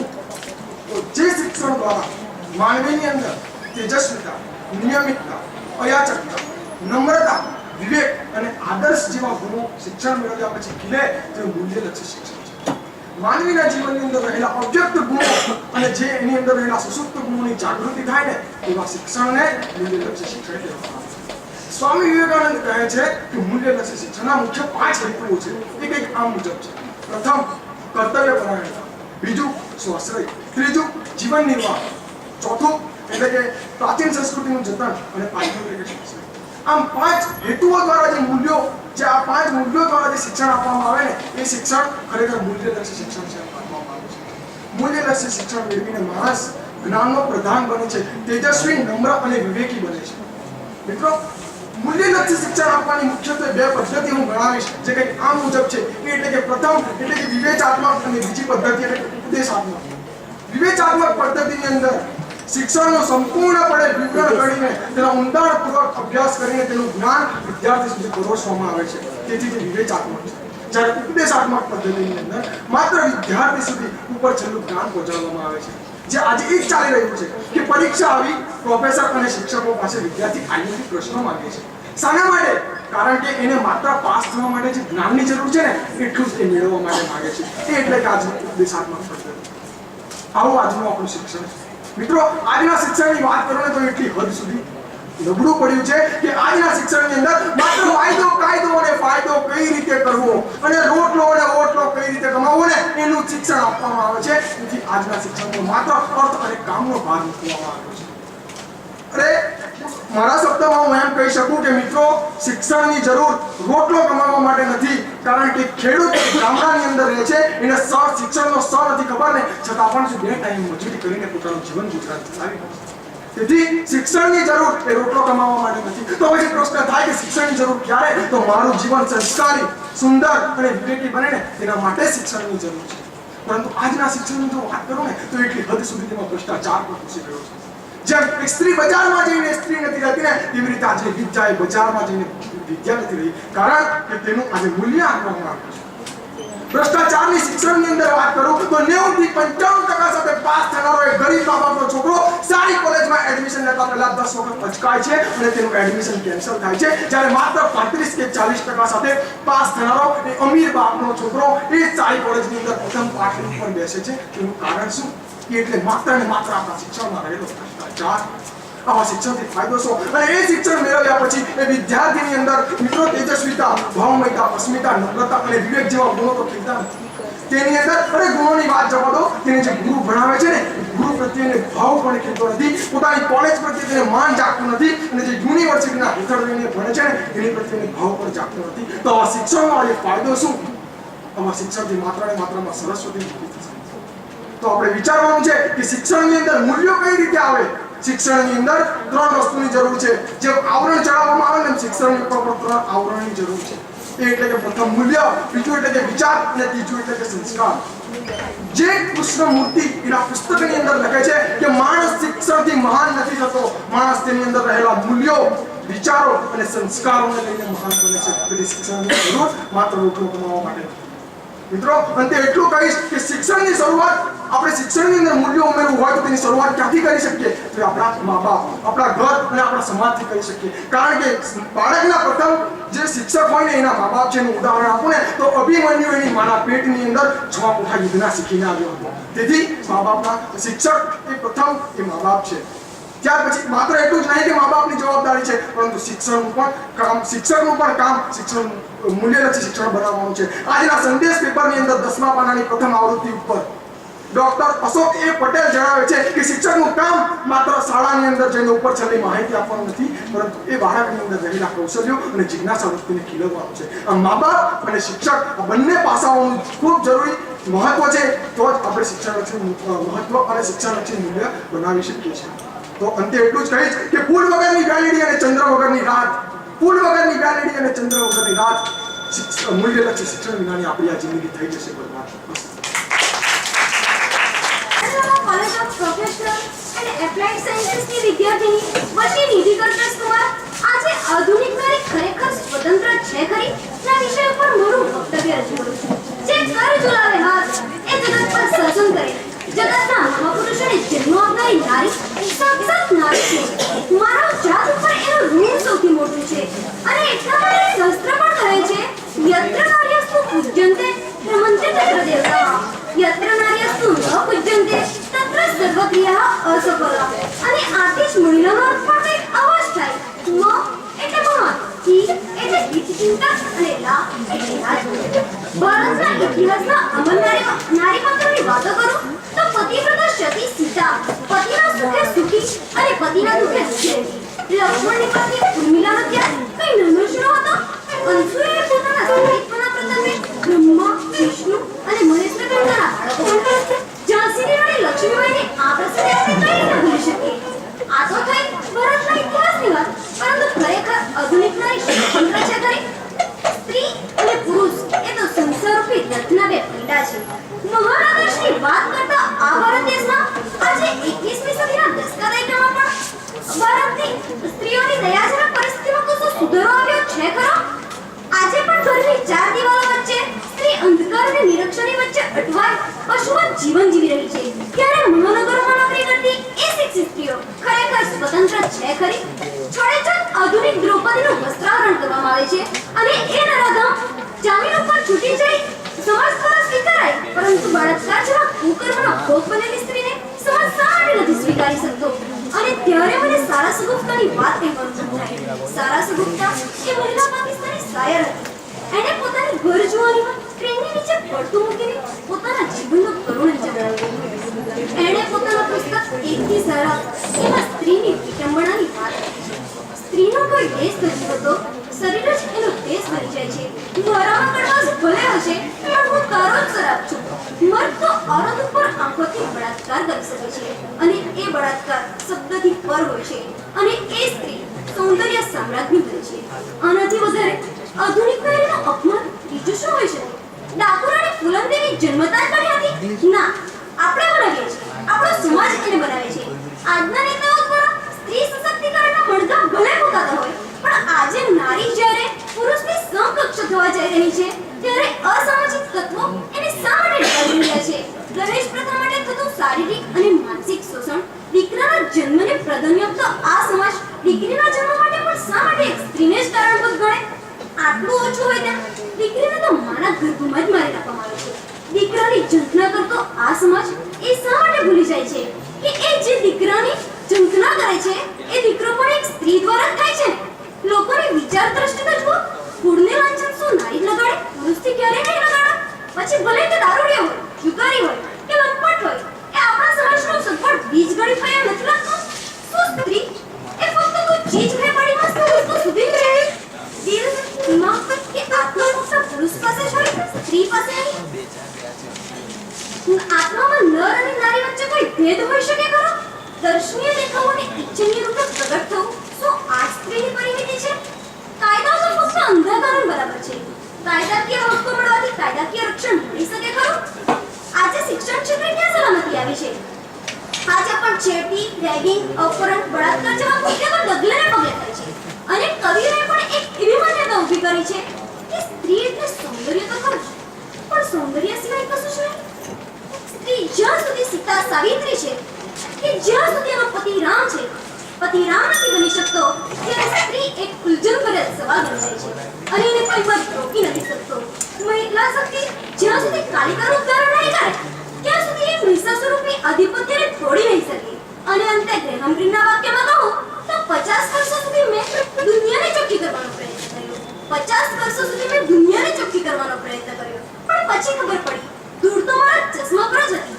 આખી પૃથ્વી કદા વિચરવાળી હોય તો તેનાથી બચવા આખી પૃથ્વીને ચામડાથી થોડી વડાવાય, પણ પગમાં ગરખા પહેરાય.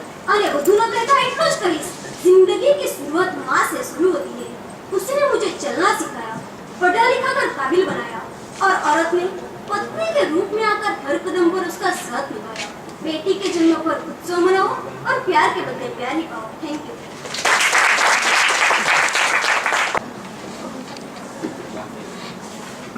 पेड़ से गिरते हैं उसे पत्ते कहते हैं, पेड़ से गिरते हैं उसे पत्ते कहते हैं। मुझे वाघेला जितेंद्र कहते हैं और मैं जहाँ से आता हूँ उसे स्वामीनारायण स्वरूप बीएड कॉलेज कहते हैं। आपको तो मारो परिचय। अरे आज मानवी आईटी ना युग में એટલો ફાસ્ટ થઈ ગયો છે કે સતત નોટ વોટ અને લોડ પાછળ દોડતો થયો ગયો છે। અરે દિવસે મોબાઈલ અને રાતે મચ્છર હેરાન કરે છે। અરે સમસ્યા તો એટલી બધી વધી ગઈ છે કે બોલિવૂડનો હાસ્ય કલાકાર હોય તો તેની માનસિકતાથી એ મરી જાય છે અને પછી આપણો અભિનેતા કહે છે કે આજે માજે સટકેલ તે પણ સમસ્યાથી પીડાય છે। સમસ્યા એટલી બધી વધી ગઈ છે કે પછી માણસ કહેતો થઈ ગયો છે કે ભાઈ તકલીફ તો રહેવાની। તમે મારો વિષય સમજી ગયા છે કે આજની પ્રવર્તમાન સમસ્યાઓ કઈ હોઈ શકે। એક ખૂણામાં જોવા જાય બીજા ખૂણામાં જોવા જાય અરે ભાઈ તકલીફનો તો અહીંયા માળો નહીં રાફડો છે। યુવા પેઢીની વાત કરું આજનો યુવાન એની સમસ્યા તો કેટલી બધી છે। શિક્ષણની સમસ્યા, પરીક્ષાની સમસ્યા, એની માનસિકતાની સમસ્યા જોઈએ તો વણાક આવે વળી જાય, જડાવે જડી જાય। અરે જડામાં 10 વાર પડી જાય। એ યુવાન શું કાઢનું શું કરવાનું। ધાર્મિક સમસ્યા વાત કરીએ તો મને યાદ આવે છે કે ઝેર પીનારા એ તો શંકર બની ગયો, ઝેર પીનારો એ તો શંકર બની ગયો, દુઃખો સહન કરી એ પૈગંબર બની ગયો। મને ખબર છે કર્યા વિના કાઈ નથી મળતું, મને ખબર છે કે કર્યા વિના કાઈ નથી મળતું, તો બી તૂટાડી જાય તો ઈશ્વર બની ગયો। જન્મમાં આપણે કેટલી સમસ્યા છે, પોતાની જાતે ઈશ્વર કહેવાય છે અને બાબાઓનો તો રાફડો કાઢ્યો છે। એની એટલી બધી તો સાઈડ છે કે આપણું મગજ અપસેટ થઈ જાય। બીજી વાત કરું તે સ્ત્રીઓની માનસિકતાની વાત કરીએ સિરિયલમાં વાયરલ છે। યુવા પેઢી એ ફેસબુકમાં ફસાયેલો, ફેસબુકમાં ફસાયેલો, વોટ્સએપ પર વપરાયેલો અને વિચેટમાં ટાઈમ વેસ્ટ કરતો રહેલો છે। અરે યુવા પેઢીની વાત કરતા આગળ એક થાય કે માં એટલે કે ફ્રીજ ને બાપ એટલે કે TV, sofa set, dinner set અને એની અંદર એ અપસેટ થતો રહેલો છે। એટલી બધી સમસ્યાઓ છે। વૈશ્વિક સમસ્યાની વાત કરીએ આતંકવાદ, ભ્રષ્ટાચાર। એટલે સવારે ઉઠીએ ને તો જે ચા બને છે તેમાં દૂધની અંદર ભ્રષ્ટાચાર, રાતે ઊંઘે છે તો એલાર્મની ઉપર વોરંટી ને ગેરંટી હોય 3 મહિનાની અને તે 3 દિવસમાં બંધ થઈ જાય એ ભ્રષ્ટાચાર। કેટલી બધી સમસ્યા। આજે જોઈએ છે કે એક માણસ સ્વતંત્ર રીતે ચાલવા, હળવા અને ફરવા માટે પણ એને બીક લાગે છે। કેમ? વૈશ્વિક સમસ્યા, આતંકવાદ। અરે મુંબઈમાં રહેવું હોય, પુણેમાં રહેવું હોય કે કોલકાતામાં રહેવું હોય બીક લાગે છે, બીક લાગે છે। એ ભૂકંપ થશે એ મેનેજમેન્ટ ડિઝાસ્ટરને નથી પૂછતો, એ કોને પૂછે છે? બાબાઓને કે ભાઈ અહીંયા આતંકવાદ બોમ્બ તો નહીં નાખે ને। બીજી વાત સમસ્યાની વાત કરીએ તો આગળ જઈને આપણા ધર્મમાં જોવા મળે છે કુટુંબ વ્યવસ્થા। અરે 16 સાલને વિશ્વાન વિશ્વાસમાં થઈ જાય બે વસ્તુ જોઈએ, એક નોકરી ને સારી એવી છોકરી। અને મા બાપને કહે છે ક્યાં જા? અનાથ આશ્રમમાં, ના હોય તો વૃદ્ધાશ્રમમાં। ત્યારે મને એ સિંહનું મોઢું ખોલી ગરીબ ગણનાર એવો ભરતને યાદ આવે છે। પોતાના દેશ માટે આહુતિ આપનાર એ 18 વર્ષનો અભિમન્યુ યાદ આવે છે। હસ્તા વડે ફાંસી સહન કરનાર એવા ભગતસિંહ યાદ આવે છે। અરે આજની વધારે વાત કરીએ રાજકારણ, ભ્રષ્ટાચાર એ રાજકારણનું મૂળ દેખાય છે। ગાંધીજી વિશે વાત કરીએ તો ગાંધીજીને એક ખૂણામાં મૂકી દીધા છે। એમની વિશે આટલું થાય તો ગાંધી તું કેવો હતો મહાન, હવે સસ્તો બની ગયો। ગાંધી તું કેવો હતો મહાન, હવે સસ્તો બની ગયો। તને ખબર છે તારા પછી શું થયું? અરે તને ખબર છે તારા પછી શું થયું? તું તો માત્ર ખુરશી સુધી જવાનો રસ્તો બની ગયો।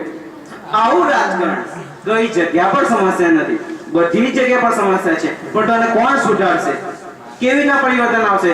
કહે છે કે ભગવાન આવશે અને બધું સુધારશે, કૃપા સાધ્ય ભગવાન આવશે અને તકલીફ દૂર કરશે। ના, આપણે ચેન્જ થવું પડશે, આપણે બદલાવવું પડશે। તકલીફ એ તો રહેવાની જ, પણ તકલીફ છે નથી એ આપણી માનસિકતા ચેન્જ કરવી પડશે। અને ત્યારે જ અંતમાં એટલું કહેવાનું મન થાય કે હો ગઈ है पीठ पर्वत सी अब पिघलनी चाहिए, इस हिमालय से कोई गंगा निकलनी चाहिए। सिर्फ हंगामा खड़ा करना मेरा मकसद नहीं यारो, सिर्फ हंगामा खड़ा करना मेरा मकसद नहीं यारो। मेरी कोशिश है कि अब एक सूरत बदलनी चाहिए।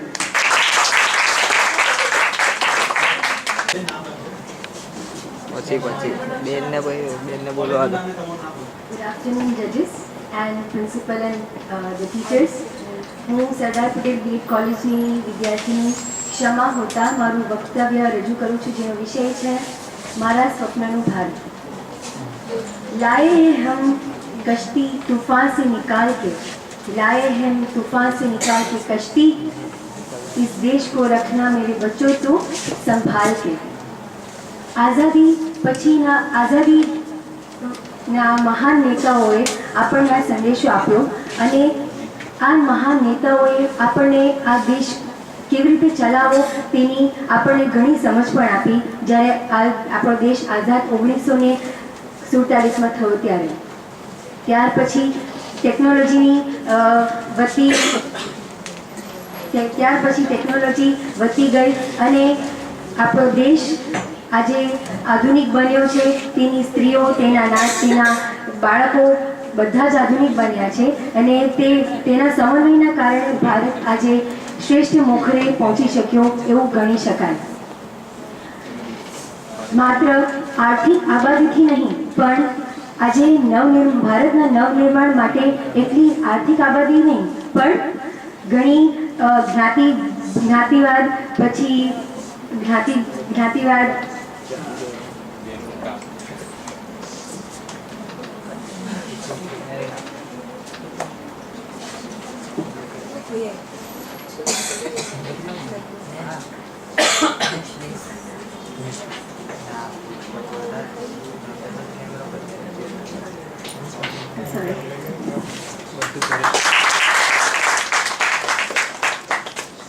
આદરણીય નિર્ણાયક શ્રી, શિક્ષકગણ તથા વિદ્યાર્થી મિત્રો, હું સરદાર પટેલ બીએડ કોલેજની વિદ્યાર્થીની માનસી ભટ્ટી આજે મારું વક્તવ્ય રજૂ કરું છું. મારા વક્તવ્યનો વિષય છે શું આધુનિક નારી સ્વતંત્ર છે? મારા મનમાં તો ઘણા બધા મતભેદ છે. શું ખરેખર આધુનિક નારી સ્વતંત્ર છે? પરંતુ જો પ્રાચીન કાળ અને આધુનિક કાળની સરખામણી કરવા જઈએ તો હા, સ્વતંત્ર છે. એનું મુખ્ય કારણ છે કે સ્ત્રીઓમાં જોવા મળતું શિક્ષણ. તમને તો ખ્યાલ જ છે કે અત્યારે દરેક ક્ષેત્રમાં સ્ત્રીઓ આગળ છે. અત્યારે દરેક ક્ષેત્રમાં આગળ છે. રાજકીય ક્ષેત્રે, વૈજ્ઞાનિક ક્ષેત્રે, ઔદ્યોગિક ક્ષેત્રે, દરેક ક્ષેત્રમાં. એનું શ્રેષ્ઠ ઉદાહરણ લઈએ તો આપણા હમણાં ભૂતપૂર્વ રાષ્ટ્રપતિ શ્રીમતી પ્રતિભા પાટીલ, આપણા હાલના જ મુખ્યમંત્રી આનંદીબેન પટેલ, દરેક જગ્યાએ સ્ત્રીઓ આગળ છે. તો એ આપણા સ્ત્રીની સ્વતંત્રતા છે કે પ્રાચીન કાળમાં તો સ્ત્રીઓ ફક્ત મમ્મી પપ્પાના 4 ઘરની દિવાળી જોઈ હતી અને સાસરિયાના ઘરની 4 દિવાળી જોઈ હતી, જ્યારે અત્યારે સ્ત્રી આધુનિક નારી દરેક જગ્યાએ આગળ છે. દરેક શિક્ષણ એનું મુખ્ય કારણ શિક્ષણ જ છે. પ્રાચીન કાળમાં તો સ્ત્રીઓને પોતાનો જીવનસાથી પસંદ કરવાની સ્વતંત્રતા નહોતી. રૂઢિચુસ્તતા, અંધશ્રદ્ધાઓ, મર્યાદાઓ જેવી અનેક બાબતોનો સામનો કરવો પડતો હતો. અત્યારે આજની સ્ત્રીઓને એ બાબતોનો સામનો કરવો પડે છે? નથી કરવો પડતો. આજની આધુનિક નારી અંધશ્રદ્ધા, રૂઢિચુસ્તતા, મર્યાદા જેવી ઘણી બધી બાબતોથી સ્વતંત્ર છે. આ માટે આપણો દેશ, આપણો પરિવાર અને આપણો સમાજ પણ એમાં ભાગીદાર છે કે આજની આધુનિક નારીને એ સ્વતંત્ર બનાવે છે. આજની આધુનિક નારી સ્વતંત્ર તો છે અને આજના આ મોંઘવારીના જમાનામાં પરિવારમાં આર્થિક જરૂરિયાતો પૂરી કરવી પણ એક સ્ત્રીની જરૂરિયાત બની ગઈ છે. અને આજની આધુનિક નારી એ પરિવારમાં આર્થિક જરૂરિયાતો પૂરી કરે છે, પણ સાથે સાથે તે પોતાના પરિવારમાં બજાવવાની ફરજો પણ એ ભૂલતી નથી. એક માં, એક દીકરી, એક પત્ની, એક વહુ, દરેક ફરજો એ નિભાવે છે અને તે આ માટે તેને ગમે એટલી મુશ્કેલીઓનો સામનો ના કરવો પડે એ કરે છે, એ સહન કરે છે અને દરેક જગ્યાએ ઘરમાં અને બહાર સમાજમાં પોતાનું પ્રતિનિધિત્વ રજૂ કરે છે. અને આ માટે જ તો તેને કહેવામાં આવ્યું છે ને કે નારી એક સહનશીલતાની મૂર્તિ છે. વિદ્યાર્થી મિત્રો, સ્ટુડન્ટ્સ, સ્વતંત્ર તો છે જ નારી, પણ હજુ થોડા ઘણા અંશે પરતંત્રતા જોવા મળે છે. એનું મુખ્ય કારણ છે કે આપણા સમાજમાં ઘણી એવા ગુનાઓ, સામાજિક દ્રશ્યો જોવા મળે છે કે ગુનાઓ, બળાત્કાર, અપહરણ, દહેજ પ્રથા, આ બધાને કારણે હજી ઘણા સમાજોમાં એવી વાતો ચાલે છે કે સ્ત્રીઓ અબળા છે, એ સાંજે બહાર ન નીકળી શકે, એને બહાર ન કાઢવી જોઈએ, એને વધારે ન ભણાવવી જોઈએ, અને જો કોલેજમાં એક સ્ત્રી જાય તો તે બગડી જાય છે. તો આ બધા સમાજના વિચારોને કારણે હજી આપણે એવું કહી શકીએ કે હજી સ્ત્રી પાછળ છે, હજી સ્ત્રી પરતંત્ર છે, હજી પુરુષોની સમકક્ષ નથી બની શકી. જ્યારે આપણે અન્ય ઉદાહરણો લેવા જઈએ, ચંદ્ર પર પહેલી જનારી સ્ત્રી કલ્પના ચાવલા વિશ્વના દરેક ખગોળશાસ્ત્રીઓનો રેકોર્ડ તોડીને સતત 6 મહિના સુધી અવકાશમાં રહીને બતાવનારી એવી સુનીતા વિલિયમ્સ, બોક્સિંગ જેવી રમતમાં એશિયન ઓલિમ્પિકમાં ગોલ્ડ મેડલ જીતનારી મેરી કોમ, એ બધા ઉદાહરણો જોવા જઈએ તો સ્ત્રી સ્વતંત્ર છે. પરંતુ હજી અમુક એવી ઘણી પણ બાબતો છે કે જ્યાં સ્ત્રી સ્વતંત્ર નથી. હજી પણ ઘણા એવા સમાજો છે કે જેમાં તો એવું જ માનવામાં આવે છે કે અમુક જગ્યાઓ તો ફક્ત પુરુષો જ રહી શકે છે. પણ ના, આજની નારીએ એ કરી બતાવ્યું છે કે જે કામ પહેલા ફક્ત પુરુષ જ કરી શકતો હતો એ આજની નારીએ, આધુનિક નારીએ પણ કરી બતાવ્યું છે. એવી કોઈ પણ વાત નથી કે જે આજની આધુનિક નારી ના પહોંચી હોય. એટલે જ કહું છું વિદ્યાર્થી મિત્રો કે નારીને અબળા ના સમજો, નારી તો સબળા છે, અને નારીને અબળા માનનારો માનવી એ મનનો નબળો છે.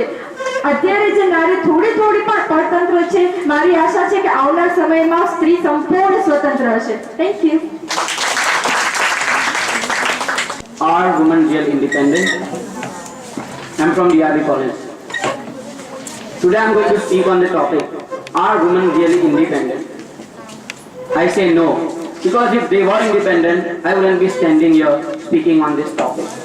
And how can be a woman independent in a country where a movie made on the power of a woman is named Mardani? Mardani means like man. Why do women wants to be compared to a man? Like, do you consider that men are superior to you so that you want to compare yourself to them? Hell no, they are not superior to you. You must know that. A woman, my fellow mate, who was speaking over here says, નારી એક ઢોકલાની જેમ છે જે પુરુષના ડબ્બામાં છે અને પુરુષ તેને ખાઈ જાય છે. You compare yourself to a dhokla? Seriously? Does a woman compare herself to dhokla? Then how can she be independent? Another one said that સમાજે મને મારા રાઇટ્સ આપવા જોઈએ, અધિકાર આપવા જોઈએ. અધિકાર તો તમારા પોતાના જ છે, તો સમાજ તમને આપે કઈ રીતે? You have them with yourselves only. You just need to exercise them. And if you depend on the society for your rights, then how can you say that you are independent? No, you cannot. I would just like to say that if a woman really wants to be independent, she has to come out of this wrong belief, wrong notion that a man is superior to her. No, you are not. I have never seen a woman saying that I can do anything. I am stronger woman. They always say I can do anything that a man can do, and I am as strong as a man. Why? Again, comparison to men. See, the comparison starts from your mind, and then you say that I am not equal to men. That's not true. You should not do like that. I live in a country where there is Mary Kom and Pratibha Patil. 3 times world champion Mary Kom has to ask her husband to rejoin boxing. Although her husband was very supportive, she asked her once, I read in the Unbreakable, her autobiography, she asked her husband that whether should I rejoin it. Come on, you are world champion. The whole world wants you to join boxing again, and you have to ask it. Ask yourself, are you independent? No, you are not. And she was a boxer. Hell, can someone stop her? No. At the end of a very short speech, I won't say a proverb. I won't say Nari to Narayani and all. I would just close my face, raise my hand and say, I am independent. And next year I hope you all say the same. Thank you very much. એટલા માટે કે દરેકની 5 minute એટલે hardly 10 જણા બોલશે તો તમારે કલાક જ વધારે જશે. ઘણું બધું કહેવું છે પણ હજુ સ્પર્ધા બાકી છે એટલે હું કહેતી નથી, પણ બધા બેસજો કારણ કે બધાને મેં સાંભળ્યા છે એટલે મારે ખાલી અમુક વસ્તુની વાત કરવી છે તેવું કહીશ. કે અમે જ્યારે વિષય નક્કી કરેલો એની પાછળ શું ઉદ્દેશ્ય હતો, શું કામ,